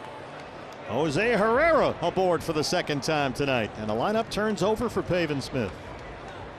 4 hits in the inning, Gonzo. Yeah, McCarthy almost challenging him to make that throw.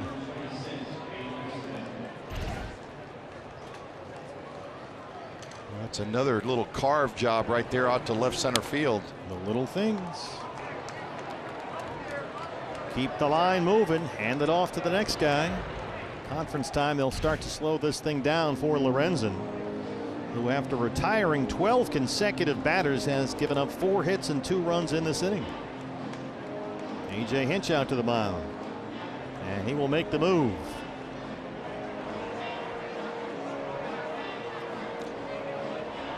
That's it from Michael Lorenzen, responsible for 2 runners. He will leave in the 7th, trailing 4-2. Back from Comerica Park in just a moment. Tigers did for their starter Michael Lorenzen today was tie the ball game in the bottom of the 6th, because the Diamondbacks, as they always seem to, have answered back in the 7th with 4 hits off Lorenzen. They've tacked on 2 runs, so his night is over. And here is the right-hander Will Vest out of Nacogdoches, Texas. And Stephen F. Austin, the Global Credit Union, called to the bullpen. See, 2.74 ERA, 23 innings, 25 strikeouts. 2 runs home. McCarthy at third, Herrera at first, and here's Pavin Smith with 2 outs. Herrera took off for second and bluffed. Ball 1 to Pavin, who was 0 for 3.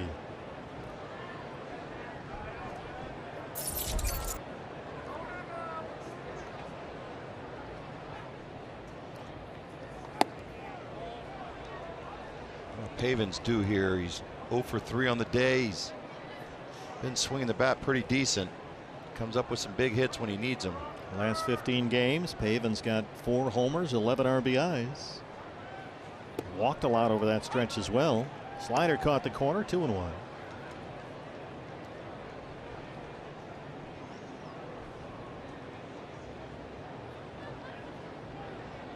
Seventh man to bat in the Diamondbacks, 7th.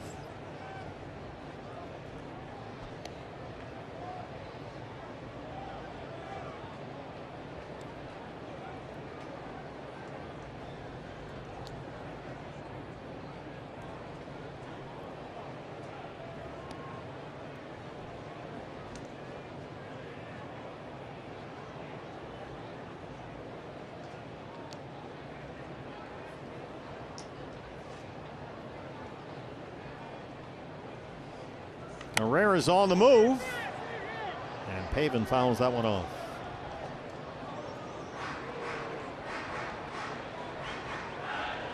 And Pavin Smith is going to get first base. Looks like we might have a catcher's interference call here on Jake Rogers.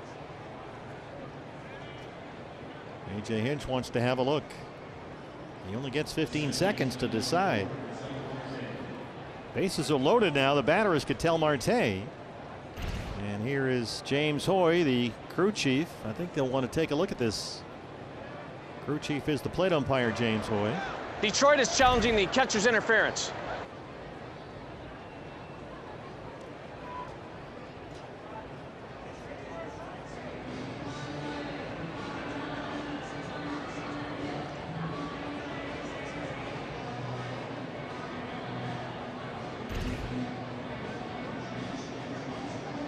See if we see any kind of movement in that catcher's mitt.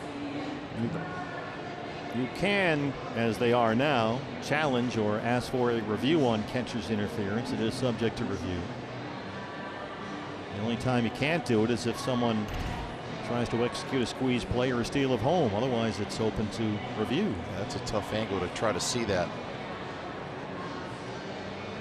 If that bat makes any type of contact with that catcher's mitt. Well, you'd love to see them lose their challenge because you've got bases loaded for Marte if they can make this call stand here. Ketel so far 0 for 3 against Lorenzen. Here's one more look. Watch the string hanging off the glove.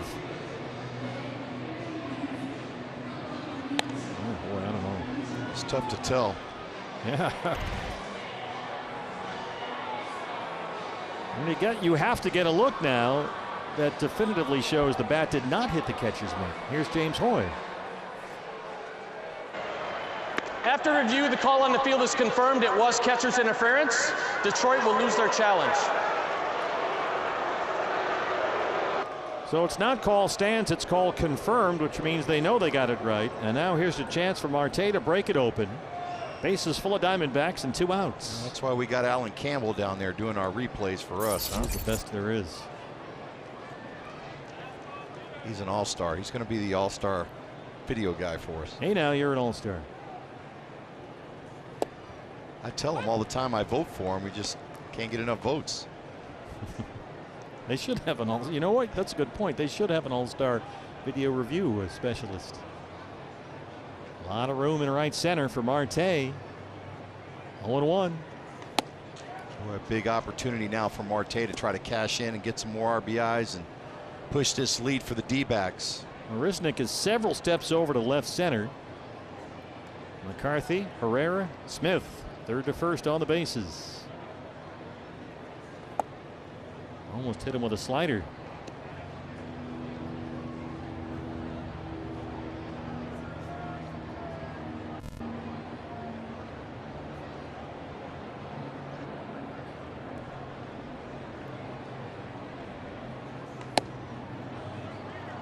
I asked Joe Mather the other day, what do you think of Cattell as a left-hand hitter? He's a switch hitter. And Joe said, as a lefty, he can do a lot of very fun things. He said he's kind of like a slasher.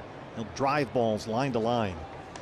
Looking to do that right here. Instead, he'll take the bases loaded walk, and it's 5-2 as McCarthy comes home. Well, he put himself in a good hitter's count. Draws the walk.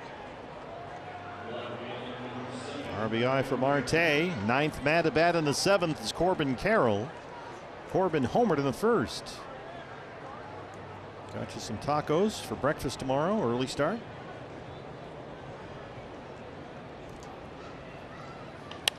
Corbin not waiting around. I think he was thinking the same way the rest of us were. He just walked a guy. He wants to try to get ahead. Came right back at him with that slider. 3 runs home in the 7th. Fastball is up. It's 1-1. Well, Michael Lorenzen really pitched a good ball game through 6.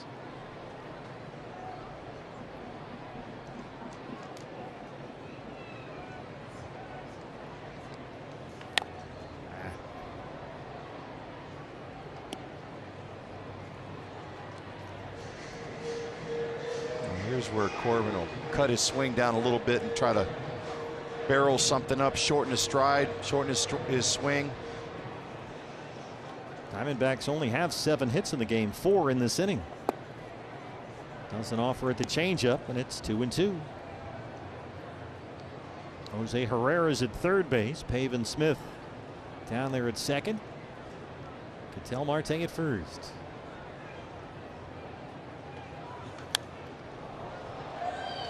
Boy, just a great job. That pitch was up and away. Maybe a little bit out of the strike zone, but just enough to battle and see another pitch. Corbin in his last 10 games has driven in 10 runs and scored 12. 2-2. His home run tonight, his 5th home run in his last 11. This is where the team, I think, has gotten a lot better with their 2-strike approach. It's been on display all night long for sure.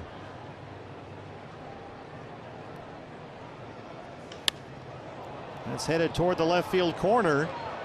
And that ball is gone. It's a grand slam for Corbin Carroll in Detroit. And it's 9-2. His 2nd home run tonight. This kid is unbelievable. He just snuck it inside the left field foul pole and just over the line out there. Andy Ibanez gave it a look, but he hit it in the perfect spot.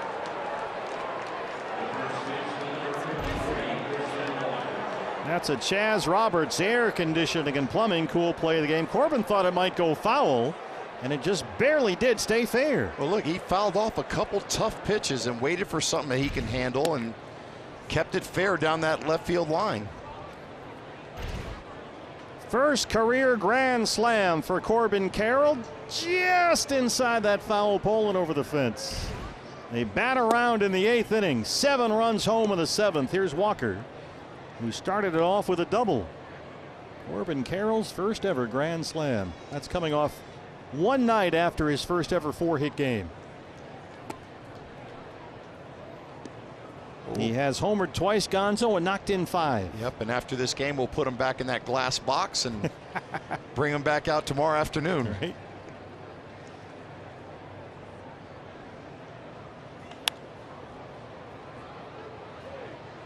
Long run for McKinstry, who can really run. Well, they started off this inning tied at 2. They end it leading 9-2. 2 home runs from Corbin Carroll, 5 RBIs. There goes his first ever grand slam.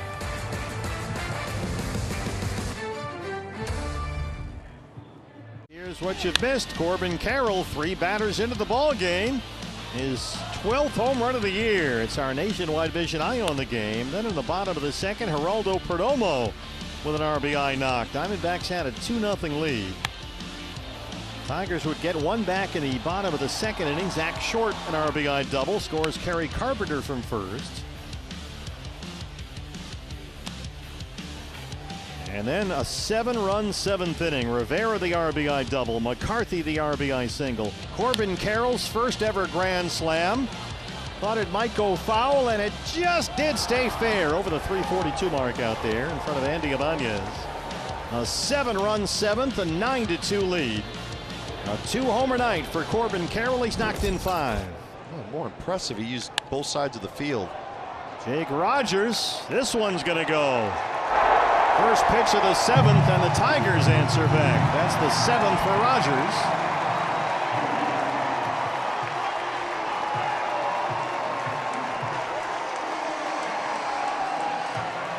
Just the 8th home run given up this year by Merrill Kelly. Well, he was just jumped on that first pitch fastball. Merrill just trying to get ahead. He's got a lead now and just trying to throw that first pitch strike.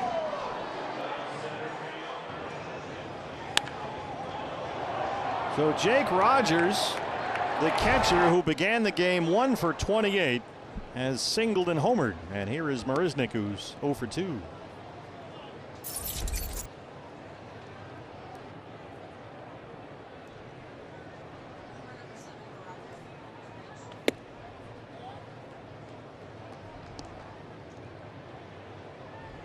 know, I'm okay with that, just going right at hitters now. Pitch to the score, right? That's what Jack Morris, who pitched here for years, always said he used to do. You're just trying to get outs. Got a 9-2 lead, and there's no reason to nibble. Activity now in the Diamondback bullpen. Looks like Dre Jameson is getting loose down there with Mike Fetters.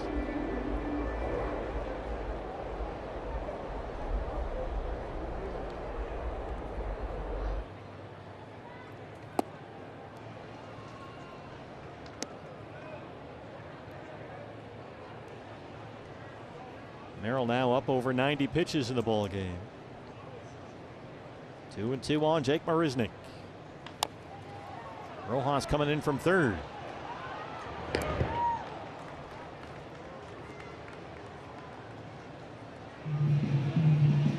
the Diamondbacks a chance, Gonzo, to get 13 games over 500. They have been neck and neck, as we mentioned, with the Dodgers. They're a game and a half up on LA for the National League West lead. The Dodgers are opening a 3-game series at Philadelphia tonight. And that game is tied up 1-1. Dodgers and Phillies, bottom 5 at Citizens Bank Park. Boy, the best part about that is when they peek up at that scoreboard and see that the D-backs dropped a 7th spot in the 7th inning. They know that we're not going anywhere. Merrill Kelly does not like to come out of games. And Torrey explaining why he's coming out right now. No reason to extend him with a 9-3 lead and a rested bullpen back there, coming off an off day. So Merrill will not survive the 7th, but he does leave, leading 9-3.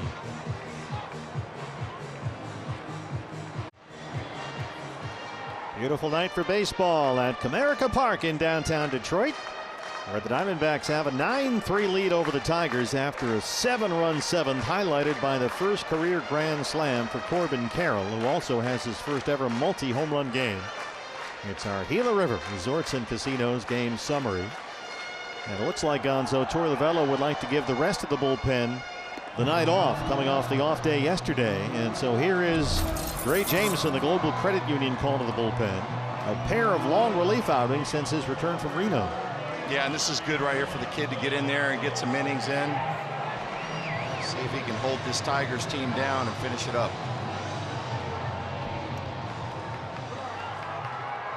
Zach McKinstry, the leadoff hitter, steps in. He's 0 for 3. Rojas in on the grass at third. Actually kind of near the shortstop spot. McKinstry has most of the left side of the infield open.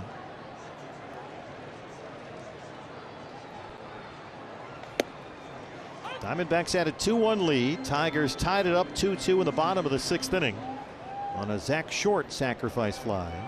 And the Diamondbacks answered back right away with a 7-run 7th.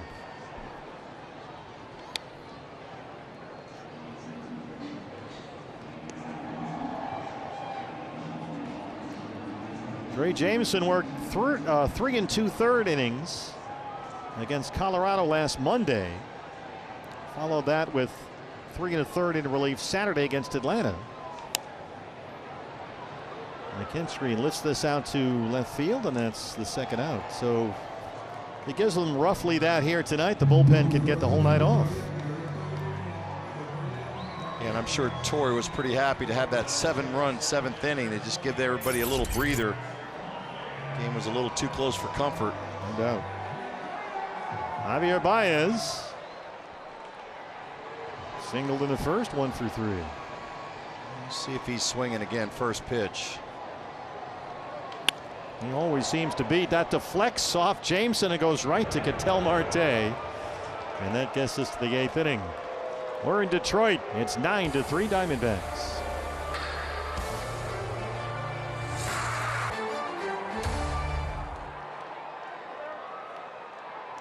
Merrill Kelly and Jose Herrera working wonderfully together. Merrill gave up 3 runs, 7 hits and 6 1/3. Walked 2, struck out 5 through 92 pitches, in line for the win here. It would put Merrill Kelly 8-3 on the season, and certainly an all-star candidate. Don't forget, the best seat in the house at Chase Field is available for you. A tremendous view of the ballpark and delicious handcrafted options at the brand new Cold Beers and Cheeseburgers Terrace at the ballpark. It's right over left field. It's a tremendous seat. Tickets on sale for June and July. dbacks.com/cold beers. Great option for 4th of July. That's a good idea. New pitcher for Detroit as we open up the 8th inning. This is the right-hander Garrett Hill, just his 6th appearance of the year. The Global Credit Union called the bullpen. And he will face the red-hot Emmanuel Rivera, who has singled, doubled, knocked in a run, and scored twice. And Rivera having what's become his typical night.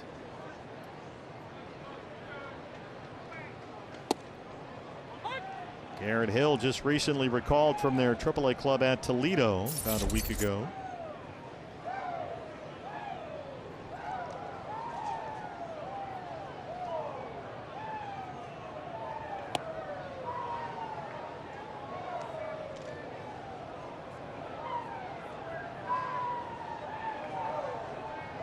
Boy, this team is fun. They get punched, they punch right back. Not only that, but they play good defense. 9 runs, 8 hits tonight. The little things, as you mentioned, Herrera backing up that first base play. One of the plays of the night. Jake McCarthy, that tremendous Willie Mays-like polo grounds catch. They pick each other up.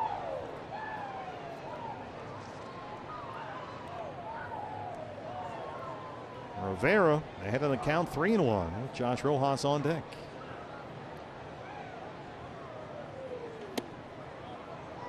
And that's a leadoff walk. Not what A.J. Hinch had in mind, down 9-3 in the 8th inning. A chance now for Rojas, who's 0 for 3.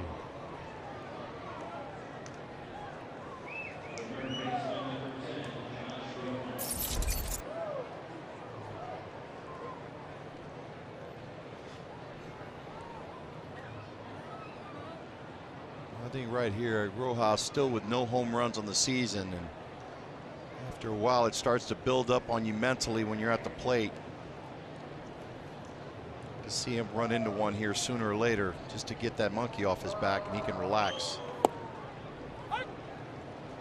He's got Rivera on base ahead of him. Rivera's been aboard 3 times tonight, a walk, a single, and a double.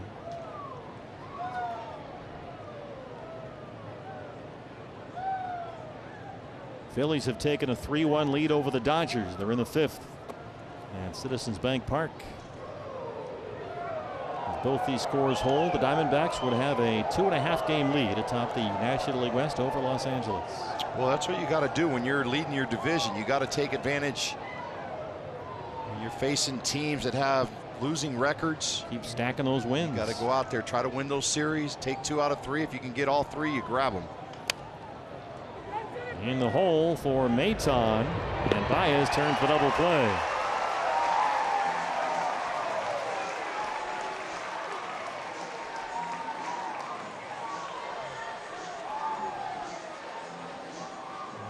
Now there's some discussion about one of the outs here. Let's see. Is that a catcher's interference again? Because they're both on base. Yeah, they're both still on base. Nothing's been announced here. James Hoy telling A.J. Hinch, stay in your dugout.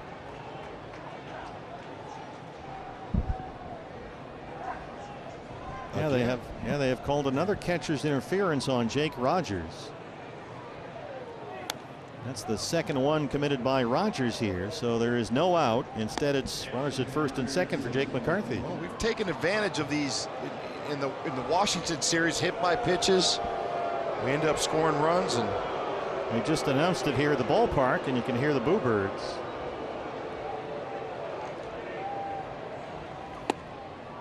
Good changeup there from Hill.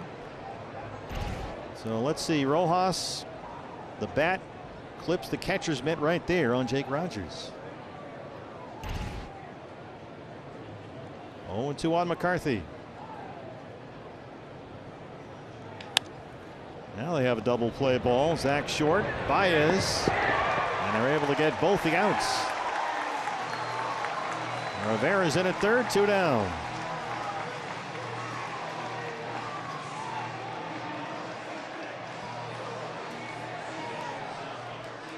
And the batter is Geraldo Perdomo. Perdomo had a 2-out RBI single in the second.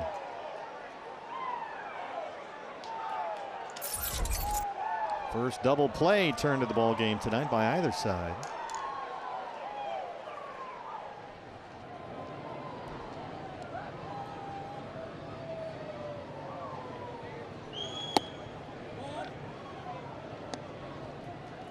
Diamondbacks have won 8 of their last 10. 17 of their last 24, which is tied with Texas for the major's best record over that span. Backhanded at first by Spencer Torkelson, makes a terrific play. Perdomo, the swan dive into the bag, and they get the out. Torey Lovullo wants to have a look. Hands up in the dugout. They want a challenge. Jeff Bannister on the phone with Alan Campbell. Here is James Hoy. Arizona is challenging the out call at first. Boy, you always worry, Gonzo, when guys go head first into first. You get your hand stepped on. Oh, he beat that. He sure did. That's the bigger base coming into play. Don't forget the bases are bigger this year. That's our all-star down in the video room. Let's see if he can get another vote right here. Alan Campbell is on fire. He must have had a steak dinner last night or something. Well, if you get this overturned, it's a run, because Rivera comes in from third and the inning continues. Well, the key was Hill didn't get off the mound quick enough. Torkelson made a great play at first base. Perdomo hustling out of the box to get there. A terrific stop by Spencer Torkelson.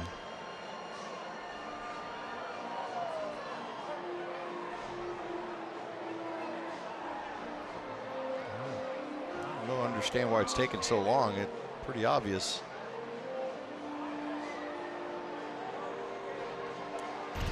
Here it is. Well, you saw Hill. There you see Hill just breaking too late off the mound.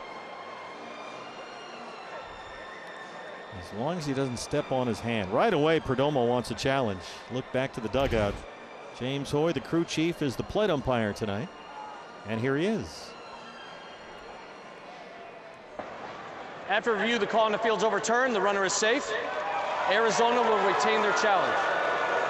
And the run comes across as Rivera scores from third to make it 10-3. It's another RBI for Geraldo Perdomo. This is our best look, we think. Yeah, he's safe. That's perfect. He went to the outside part of the bag, too, so he wouldn't get stepped on. Can I start the campaign right now for Alan Campbell, our video guy? I think you already have, and it's long overdue, frankly. I'm making T-shirts when we get home. Hashtag ACASG. Jose Herrera. Herrera dunks it into right field. We're going to keep going here. Perdomo stops at second. Herrera's aboard as the number 9 man for the third time tonight. A walk and 2 hits.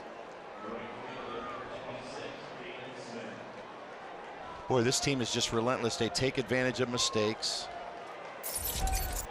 The catcher's interference moved the runners over. Double play, but got a runner to third. So now Pavin's up there with 2 runners on base. Pitcher not getting off the mound to cover first, and Perdomo beats him to the bag to get the other RBI. You know, that's starting to happen, Gonzo, more and more, because some of these guys are so fast up that first base line, the pitcher almost doesn't stand a chance. Yeah. Any kind of hesitation, they're not going to get there. Yeah, you're right. They have to come off immediately. But that's a sign of a good team, Mert, when they start taking advantage of those extra outs that you can get. They have out-hit the Tigers 10-7. They lead it 10-3.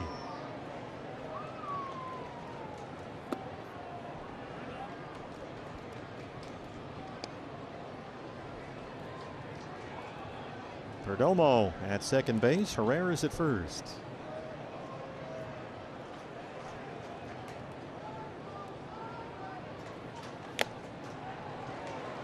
Foul tip. Rogers hangs on. Diamondbacks tack on a run. In Detroit, it's 10-3.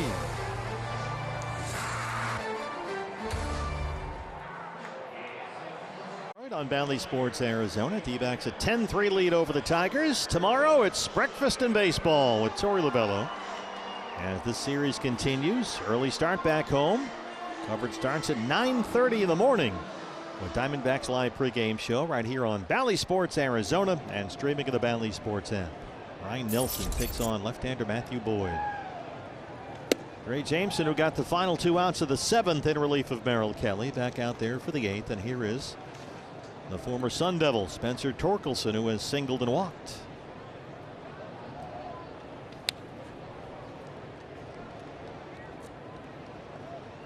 Spencer Torkelson, a college star for the Sun Devils, #1 overall pick by the Tigers in the 2020 draft.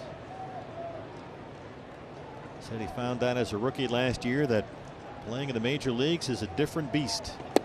And it's been a bit of a beast of burden for him. They're waiting for him to get going.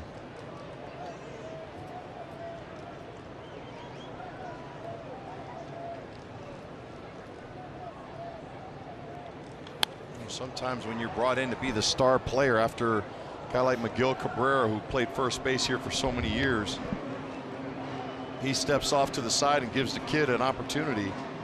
I mean, he put up a tremendous record at ASU, a .337 career hitter there. 54 homers, only 2 shy of Bob Horner's Sun Devils record. Lays off a slider and the count is full 3-2. I think it's a lot easier for a young player if he comes in either with a bunch of young guys together, or you got a couple core veteran guys that kind of surround you in the lineup.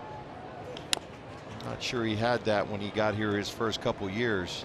He also had the burden, Gonzo, of being one of one. You are #1. Yeah, you're the target overall. Everybody always has high expectations for you. You're not supposed to fail, and in this game it's built around failure. At one point last year, Torkelson got optioned back to AAA Toledo. Just getting overmatched by fastballs. Drives this one pretty deep right center. Jake McCarthy comes up just a step shy. He almost had that. It bounces way up high, and Torkelson has his second hit tonight, a ground rule double. Boy, that would have been a fantastic play if he would have ran up on that one. Well, you got to look at the distance that McCarthy covered just to get there, just to have an opportunity to make this play. Here's a good look. Look at the ground he's going. It is an enormous outfield in this ballpark. It doesn't quite obviously have the Coors Field elevation, but it's got the acreage. Nick Maton 0 for 2 with a walk. Oh yeah, you hit one up there in right center field, you got to strike it pretty well. See that they lowered that fence. See the right of your screen, the way the fence kind of slants down. That part of it in extreme right field has been lowered about 10 feet. Make it a little more friendly for the left-hand batters. They moved center field in 10 feet, as we talked about earlier. All that took place over the winter. Yeah, the wall in right center dropped from 13 feet high down to 7 feet. Center went from 422 to 412. The fence was also lowered out there a foot and a half. So they're trying to make it a little more hitter friendly. 0-2 on Maton.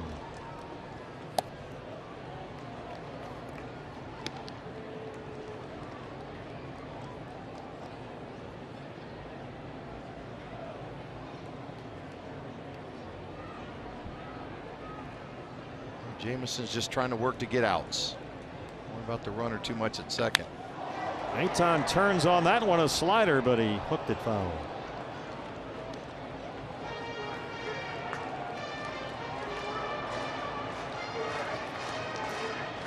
Jamison 59 pitches in relief against Colorado in 3 2/3. Threw 45 pitches in 3 1/3 against Atlanta last weekend. Ahead of Baytown 1-2.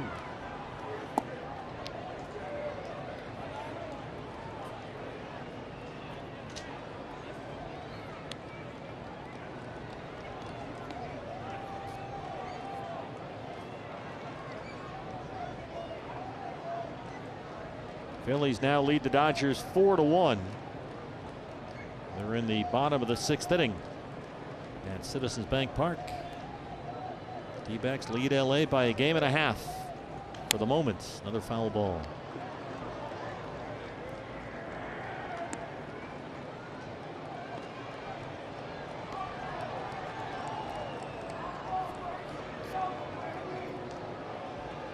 A win here would make the Diamondbacks 18-7 in their last 25 games. They would get to 13 over 500. 2-2. Off the middle and into center.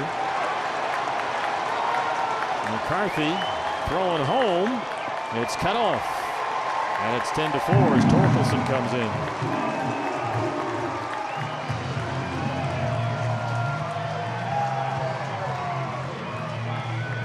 Back-to-back Tiger hits open up the 8th.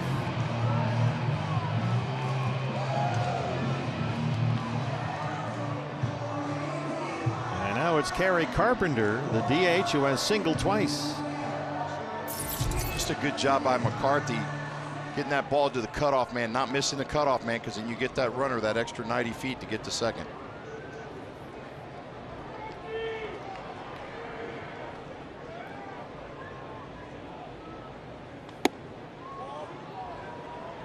One thing to think about that might negatively impact the Diamondbacks, Gonzo, was the postponement yesterday in Washington. It has put the D-backs in a bit of a difficult spot here, because you got to come back and play that game again as Herrera goes to the mound. So not only does it mean another cross-country flight for one game, it cost the club an off day and means that the Diamondbacks with this game tonight are beginning a stretch of games on 17 consecutive days. Next off day is June 26th.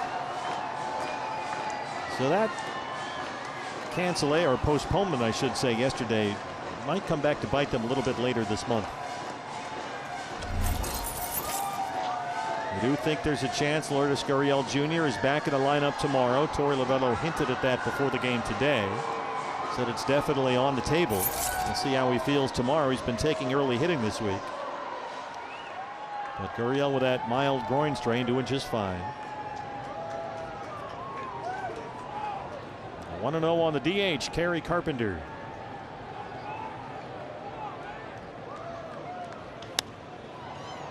This is lifted out to left field for Corbin Carroll. And there's one away in the 8th. Good meeting right there to get that first pitch out.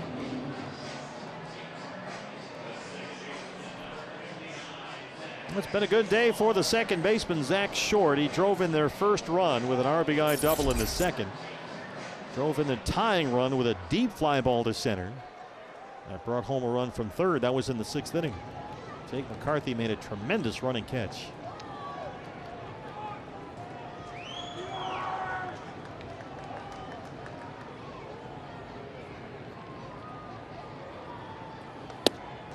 High fastball is a strike.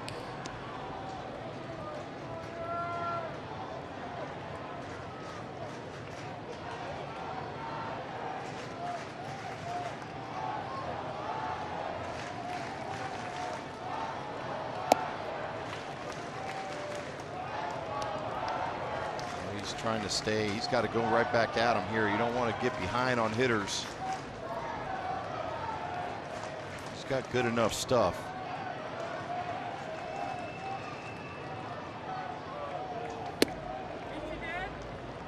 That's a good pitch. Kind of tied him up there. Check swing. Work that sinker in there. That's a pitch that's starting to become a big part of Dre's arsenal. That's a lot of movement there. It looks like it's a pitch up and in, your hitter tries to protect himself. It just rolls right back over the plate. 1-2 on Zach Short. Foul at third.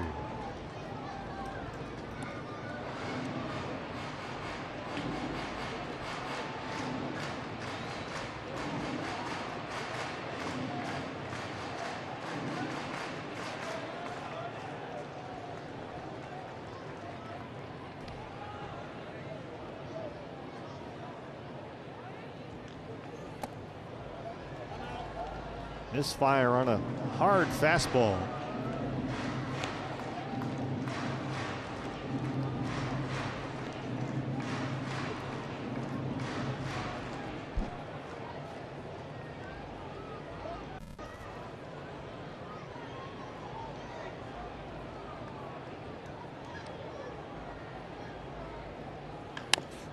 Two, another one bounce foul.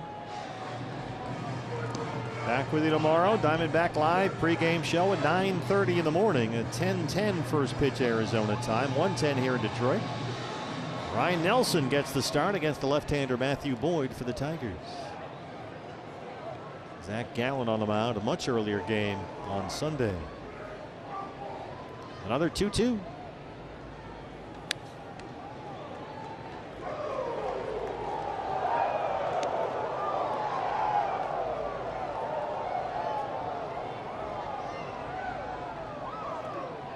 Pitch number 8 to the at-bat to Zach Short, the Tigers second baseman right here. Take a one hopper here to the left side to try to turn a double play.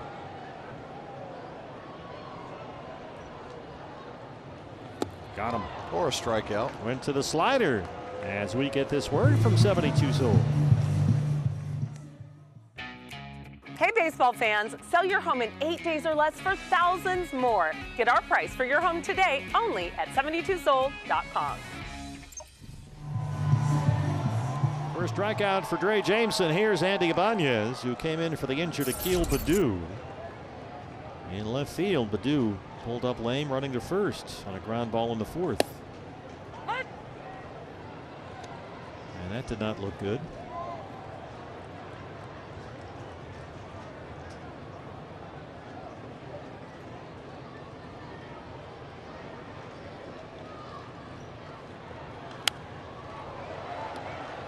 '96 fouled away, and it's 0-2 on Andy Ibanez.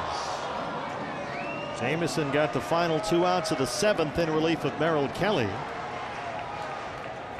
Tigers have scratched one back here in the 8th inning.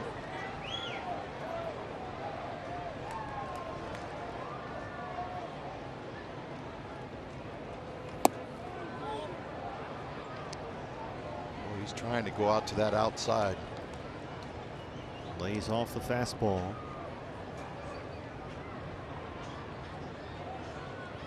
Big night tonight for Corbin Carroll. His first ever grand slam, his first ever multi-hit game, coming off his first ever 4-hit game Wednesday in Washington. And Ibanez stays alive. Hit off the plate and got him in the face.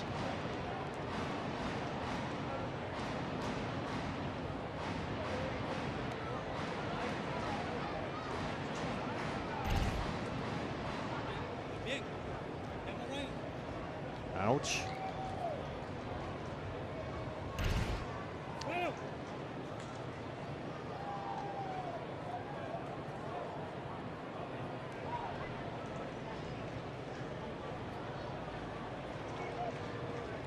Well, 1-2 from Dre Jameson. That was an emergency hack right there. Get off me.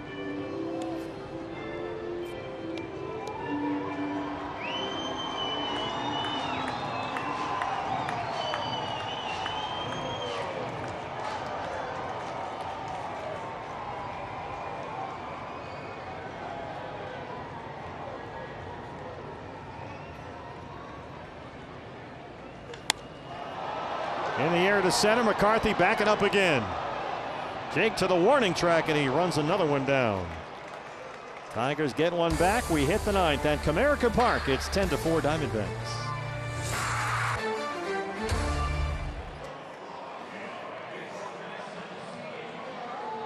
Clock Eastern time. Diamondbacks baseball with you on Valley Sports Arizona. Steve Berthune, Luis Gonzalez, Jody Jackson here. A big night for Corbin Carroll. 2 home runs, including a grand slam. And the Diamondbacks with a healthy lead as Ketel Marte starts us off in the 9th. Garrett Hill back out there for the Tigers.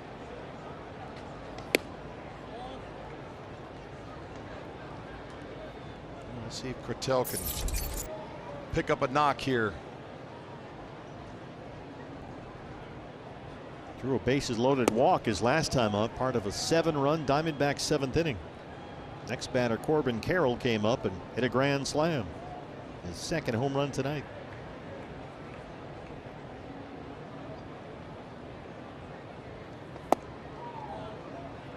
They've gone to the 7th at Citizens Bank Park in Philadelphia, where the Dodgers are trailing the Phillies 4-1.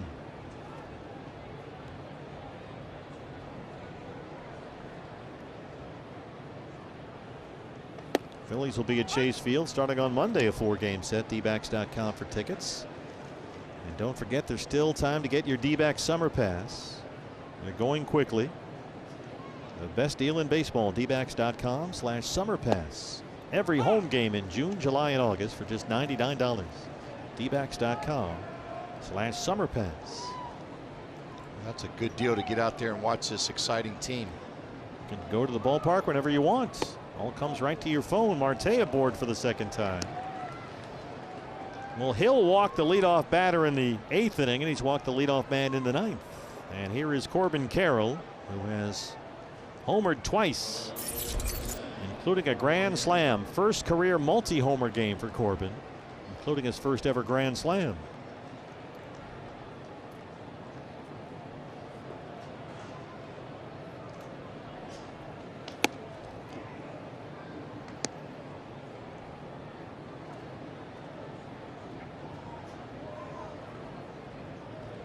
Let's see if he can stay on his hot streak.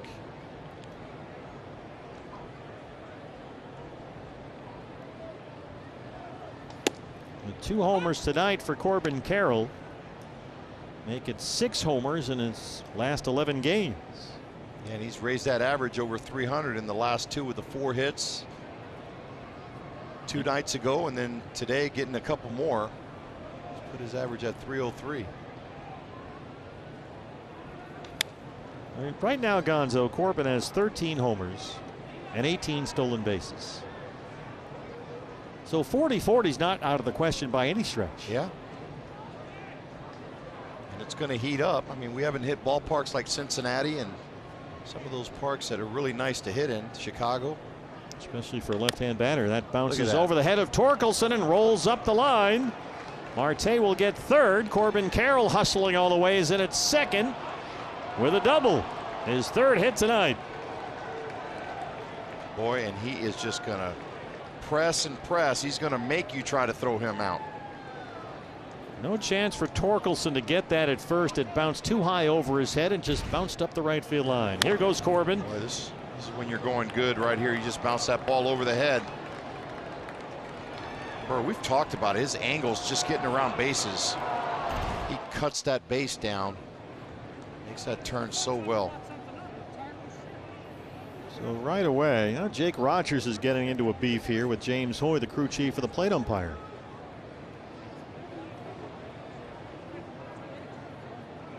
Jake Rogers is objecting to. Well, here comes. Let's see. Things are really going off the rails here for the Tigers. And the pitching coach, Chris Fetter, is out there. Rogers had some type of ejection, maybe to Walker coming in the box or calling timeout. Diamondbacks 10 runs on 11 hits. Well, Corbin Carroll upset a lot of people, Gonzo, the way he's going. Yeah, and I think they're waiting for James Hoy to run up there to the mound. They'll let him know something. Yep. And here comes Hoy making the slow march up the path there. And yep. Somebody may get chucked here. Let's see what happens. Well, everybody goes about their business. Usually they sit around waiting. If they want the umpire to come out there, somebody has a word or two to say to him. Well, Hill was just brought up from their AAA team at Toledo. over the weekend, so maybe just trying to slow things down for him. He gave up a run in the 8th inning. That leadoff walk scored on the Perdomo RBI hit, and this 9th inning for him is off to a rough start. Walker, the hitter.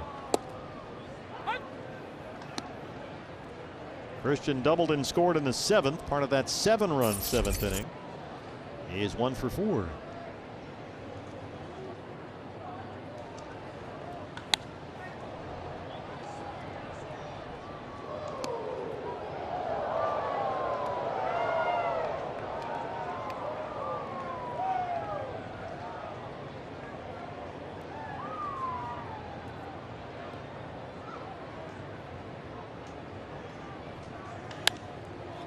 This is lifted to pretty deep right field for McKinstry. Marte is at third. Here he comes. Corbin Carroll tags up as well. RBI for Walker, and it's 11-4 Diamondbacks. Nice job on the base pass. Nice job at the plate to get that runner in from third.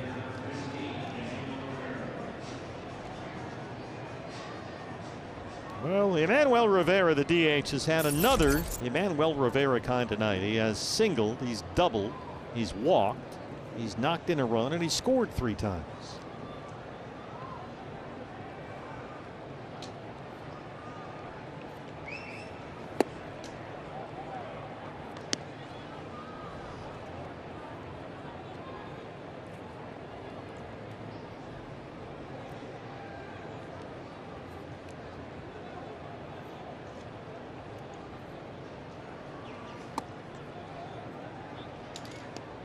Go back to the acquisition, Gonzo, of Emmanuel Rivera, trade from the Royals to the Diamondbacks in exchange for Luke Weaver. Weaver's not even in Kansas City anymore. He's in the rotation in Cincinnati.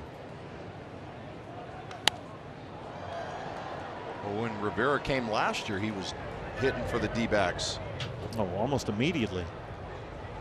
Ball was flying off the bat of Emmanuel Rivera.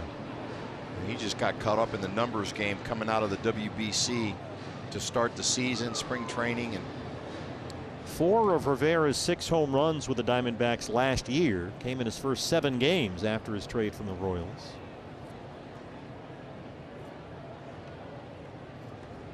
One, two.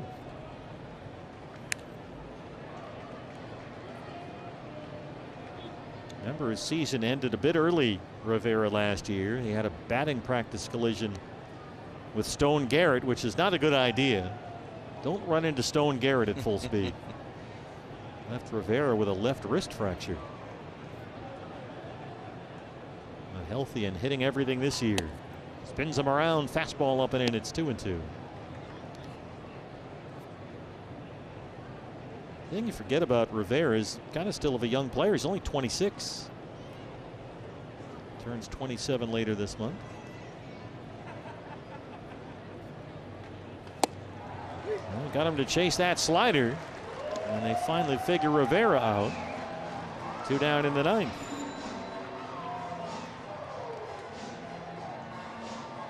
Well, here's an RBI chance for Josh.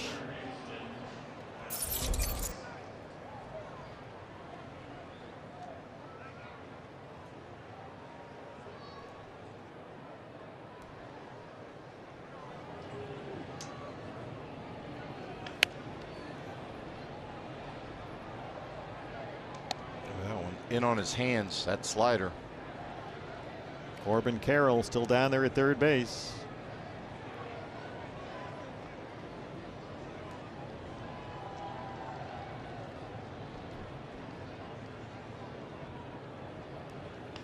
Rojas to third, backhanded by Maton, long throw, and he makes a terrific play.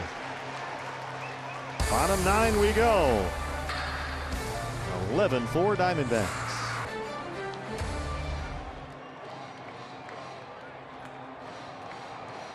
Including Corbin Carroll's first career grand slam, part of his first career multi-homer game.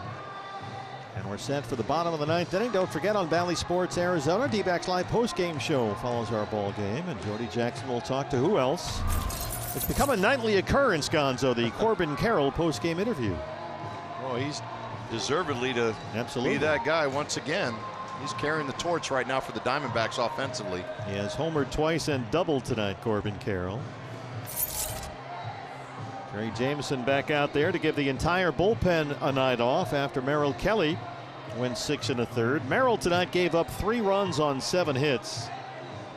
Walked 2, struck out 5.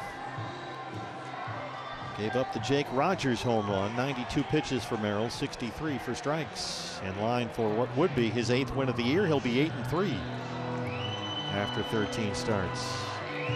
And Rogers, who homered to lead off the 7th, starts us off in the 9th inning. The Michigan native Tommy Henry, friends and family here. Tommy was pushed back after the postponement yesterday in Washington, so he'll start against the Phillies at Chase Field when we get home Sunday night. Trey Jameson got the final 2 outs of the 7th, worked the 8th, and now is out there to start the 9th. The home run for Rogers, his 7th of the year. He's 2 for 3 tonight.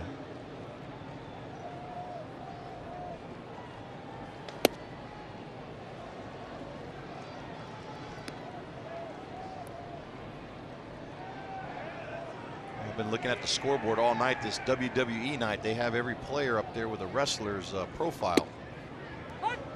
Yeah, it was WWE night. Some of the wrestlers were taking batting practice. Yeesh. Yeah, it got ugly. You can't put the batting practice pitcher in a figure 4 leg lock.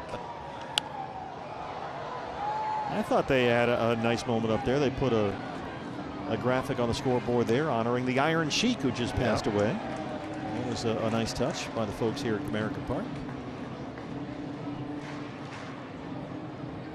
Miguel Castro is warming up in the Diamondback bullpen. Jameson now with 40 pitches. 27 for strikes. There is Castro.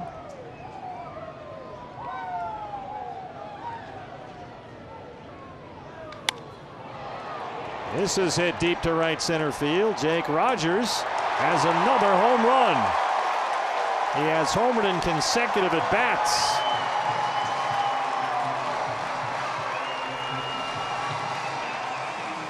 Wow, that ball carried pretty good out to right center field. This is a guy that came into the game 1 for 28. And he has singled and homered twice. Oh, center cut. Yep. 4-seam fastball at 96 miles an hour. Jake Marisnik. Rogers tonight, homers number 7 and 8 on the season. The Tigers catcher came in hitting 149 on the year. He's got a couple homers and a single. He might be hitting cleanup tomorrow.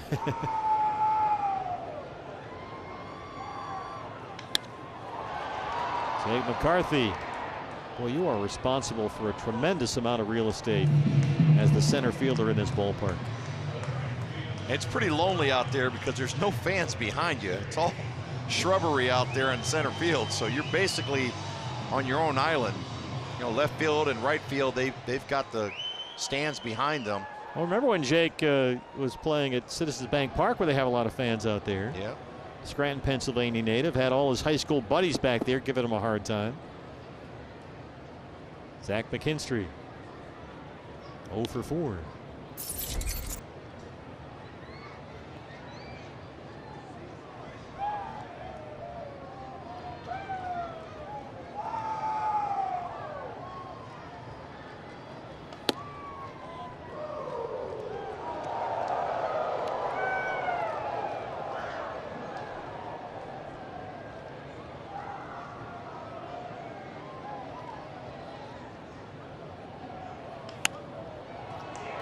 Behind short, Corbin Carroll coming in to call off Rojas.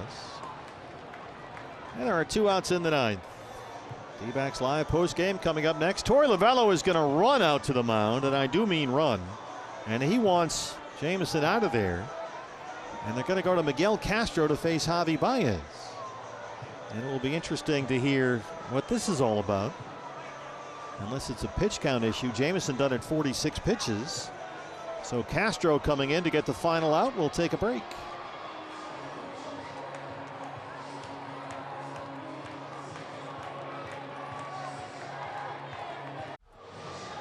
Well, with the Diamondbacks 1 out away from an 11-5 win in Detroit, Torey Lovullo has elected to bring Miguel Castro into the game to get the final out of the ball game. It's the Global Credit Union call to the bullpen. Ray Jamison worked 2 1/3 in relief of Merrill Kelly. Dre got to 46 pitches. That's all I got as to why Castro's in the game, but I'm sure there's a good reason. Baez is the hitter. By the way, the Dodgers have come back to tie the Phillies.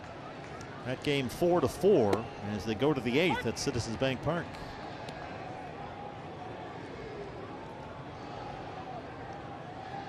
Baez just took a pitch. Not used to seeing that. Right. This is drilled deep to left field and gone. Miguel Castro bitten by the home run bug again.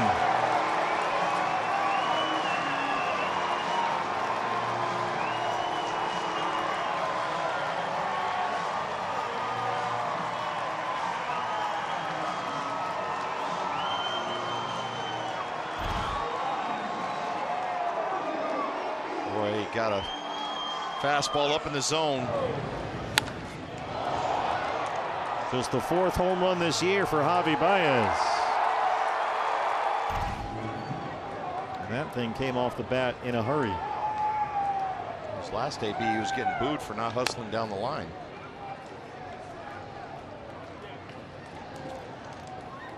So the Tigers getting trounced 11-6 of it. 3 home runs, 2 by Rogers, 1 by Baez now.